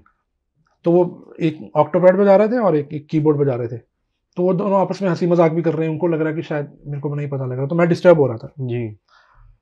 तो पंजाबी में उनकी कॉन्वर्सेशन थी, मैं हिंदी में बता रहा हूँ। तो उसने बोला ओए ठीक से बजा जी। की कर रहे हैं? कहता देखो नहीं दिख रहा मैं पियानो बजा रहा हूँ, मैं साइकिल चला रहा हूँ। उसके कहने का जो अंदाज था ना, उसके बाद मेरी पूरी थ्रू आउट शो में मेरे को पता मैंने कैसे हंसी रोक के गाया। वही चीज चलती रही, वही चीज दिमाग में। जब भी मेरा थोड़ा सा ध्यान इधर हो तो मेरे को वो उसकी तरफ देखूंगी तो मेरी हंसी टूट जाए। एक बार मेरे साथ भी ऐसा हुआ था। हम शायद ग्रुप सॉन्ग परफॉर्म कर रहे थे, तो मेरे साथ एक लड़का था, आपको मे भी याद आ गया। तो ग्रुप सॉन्ग में क्या रहता है कि जैसे मान लो सपोज 6 स्टूडेंट्स हैं, तो 6 के 6 को आप माइक नहीं दे सकते। तो डिवाइड किया होता है कि 2 स्टूडेंट एक माइक पे। तो वही बात हो गई, उस दिन वो लड़का ज्यादा रिहर्स करके आया था। तो हम गा रहे हैं, कोई सॉन्ग गा रहे हैं, जैसे हम कोई बंदा विनती है माँ विनती है, वो मेरे को साथ साथ पुश कर रहा है, तो मेरी विनती है माँ उसको था कि मेरे को भी माइक दो, मैंने भी गाना है। तो ऐसी चीजें हो जाती है कभी कभी। उसी दौरान शायद तुमको याद होगा जब हम लोग सरगम का पार्ट याद कर रहे थे। जी जी जी जी। तो एक कोई तो था लड़का, तो वो जब गा रहे थे सभी, तो मैंने उसको टोका, मैं कहा तुम बातें क्यों कर रहे हो जी। कहता सर जो आपने सरगम कराना है इसकी माँ नहीं ठीक। तो वो इतनी जोर से कहते इसकी माँ नहीं ठीक। कहता मेरी माँ के बारे में ऐसे बोलेगा? कह रहा मैं सुरों की बात कर रहा हूँ। अच्छा। तो कभी आपके साथ ऐसा हुआ है कि जैसे एकेडमी में आपके पास कोई सीखने आ गया हो? या अड़ियल से होते हैं कुछ इंसान जो मानते नहीं अपनी गलती, अपने आप को सही बोलते हैं, तो वो कुछ हुआ? बहुत होते रहते हैं। उसमें से एक किस्सा मैं बताता हूँ। मैं तो बहुत छोटा था खैर तब जी। तो मेरे पापा बताते हैं, एक आ गया कोई सरफिरा सा जी सीखने जी, जिसको म्यूजिक की MUSIC का स्पेलिंग भी नहीं आते हो। तो बस उसने कहीं बोर्ड पढ़ा, देखा होगा कि यहाँ पे एक अकेडमी है, तो वो आ गया जी। तो अकेडमी का जो मेन डोर था उसने खोला और वहीं से बातचीत हो रही है सर। अच्छा। दरवाजा खोल के, ये नहीं कि मैं अंदर आ जाऊं, गुरु जी बैठे हैं या कुछ। तो पापा ने पूछा हाँ जी बताइए। तबला सीखना था, तबला भी नहीं, जोड़ी सीखनी थी। जोड़ी? हाँ, जोड़ी सीखनी है पापा को जी। अंदर तो आइए जी। तो नहीं आप यहीं पे बता दो। आपने कहा अंदर आ जाओ। कहता अच्छा मैं जुत्ती उतारूं कि आप बाहर आओगे? तो मैं इमेजिन कर रहा हूँ पंजाबी में उसने कैसे बोला होगा। तो पंजाबी में आप समझ जाइए। उसके बाद अच्छा चलो पापा ने बोला कि ठीक है ये तो पागल सा लग रहा है, इसको मैं अंदर ना ही बुलाऊं तो अच्छा। तो आप बताइए, बोला ये जोड़ी सीखनी है कितने, तब मैं बहुत पुरानी बात बता, तो पापा ने बोला 400 रुपया महीने का, और फलाने फलाने दिन क्लास आ जाना। तो बहुत सोच सोच के कहता अच्छा ये तो बहुत महंगा है। कहता अगर पहले एक साइड सीख ले। एक का क्या बताते हो? एक का क्या बताते। वैसे बहुत सारे किस्से, बहुत सारे, कई बार हम लोग अकेले लाइफ में आपको काफी ये चीजें फेस करनी पड़ जाती हैं। इजीली जी। तो इसी के साथ जैसे सर ने बताया कि हर तरह के लोग होते हैं संगीत के साथ, लेकिन आप ये देखिए कि हर किसी की लाइफ में, चाहे वो नॉर्मल इंसान है, अग्रेसिव इंसान है, म्यूजिक का कहीं ना कहीं रोल जरूर है। बिल्कुल है। तो संगीत का सब्जेक्ट इसीलिए हमने चूज किया ये पॉडकास्ट कि म्यूजिक हर किसी की लाइफ में है। चाहे वो बाहर हॉर्न बज रहा है, बिल्कुल, या आप कोई टेप सुन रहे हो, आप MP3 सुन रहे हो, गाना सुन रहे हो, म्यूजिक आपको हर कहीं मिल जाएगा, हर कहीं मिलेगा। तो मैं यही अपने व्यूअर्स को बताना चाहता हूँ कि ये एक बहुत ही सेंसिटिव इम्पॉर्टेंट टॉपिक है। इसके बारे में हम और भी आगे बातचीत करेंगे, आने वाले पॉडकास्ट में आपके साथ ज़रूर शूट करूँगा। और ये पॉडकास्ट को हम यहीं पे वाइंड अप करेंगे। वाइंड अप तो नहीं बोल सकता, लेकिन थोड़ी सी इसको हम यहीं टू बी कंटिन्यूड करेंगे, क्योंकि दिपिन सर से और भी काफ़ी सारी टेक्निकल बातें, आपका एक्सपीरियंस मैं ज़रूर जानना चाहूँगा, और मैं चाहता हूँ कि आप हमारे व्यूअर्स के साथ वो शेयर ज़रूर करें, ताकि आज का जो माहौल चल रहा है, जैसे हम ट्रेंड को फॉलो कर रहे हैं, लेकिन मेरा मोटिव ये है कि मैं वो चीज़ें आपके तक ला सकूं जिन एक्सपीरियंसेस से आप सीखना चाहें कुछ, या आपको सीखने को मिले। तो मेरी कोशिश यही रहेगी कि मैं ऐसे ऐसे आर्टिस्ट के साथ बातचीत करूं, वार्तालाप करूं, जो आपके लाइफ में जिनकी बातें इम्पैक्ट डाल सकती हैं। तो Dipin sir is one of them.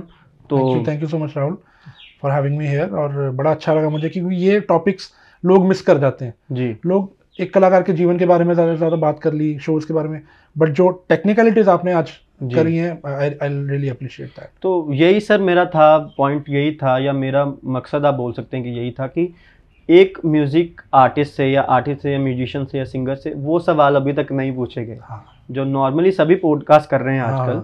सो अच्छा कर रहे हैं, सभी बढ़िया कर रहे हैं, मैं किसी को क्रिटिसाइज़ नहीं कर रहा, लेकिन हर किसी का एक अपना फील्ड होता है। हमारा फील्ड म्यूजिक है, और हम चाहते हैं कि ये क्वेश्चन सभी के सामने आए और इनके जवाब भी सभी के सामने दिए जाएं, लोगों को पता चले कि संगीत सीखना, संगीत से जुड़ना, और संगीत में क्या बारीकियां हैं, और उसके बारे में क्या बातचीत रहती है, क्या डिफ़िकल्टीज रहती है, और क्या एक्सपीरियंसेस रहते हैं। सो इसी के साथ हम पॉडकास्ट को लास्ट मोमेंट जो हमारा रहता है रैपिड फायर राउंड, वो हम अभी सर के साथ शुरू करेंगे, और उसके साथ हम पॉडकास्ट को आज यहीं पे बिल्कुल टू बी कंटिन्यूड करेंगे, ख़त्म नहीं करेंगे, it's going to be continued. So इसी के साथ हम लास्ट पार्ट पे पहुंच चुके हैं, जिसमें हम रैपिड फायर में कुछ आपसे सवाल पूछूंगा और आपने 10 सेकंड में उसका जवाब देना। अच्छा। सो मैंने कुछ अपने हिसाब से सवाल लिखे हैं। सो मैं आपको 4 ऑप्शन दूंगा। Your favourite ghazal artist. Option 1 Ghulam Ali ji, option 2 Mehdi Hassan Khan Sahab, option 3 Jagjit Singh ji, option 4 Hariharan ji, and option 5 Madhurani ji. ये 5 ऑप्शन हो गए, आपके पास चॉइस है काफ़ी। देखो मेहंदी हसन खान साहब जी, मेहंदी हसन खान साहब। ओके, आगे बढ़ते हैं। Favourite current singer, current Bollywood singer, Arijit Singh और सोनू निगम। सोनू निगम। ओके, सोनू निगम। तो favourite time of raga, early morning, morning, afternoon, midnight या late night? Depending upon the mood, but still I would go with the late night ragas. Late night ragas, alright. So ये बड़ा Punjabi question आ रहा है आगे आपके। Favourite fruit, कुलचे छोले या पूरी छोले? कुलचे छोले। ओके। इसके साथ मैं आपके एग्री करता हूँ बिल्कुल। सो आगे हम बढ़ते हैं।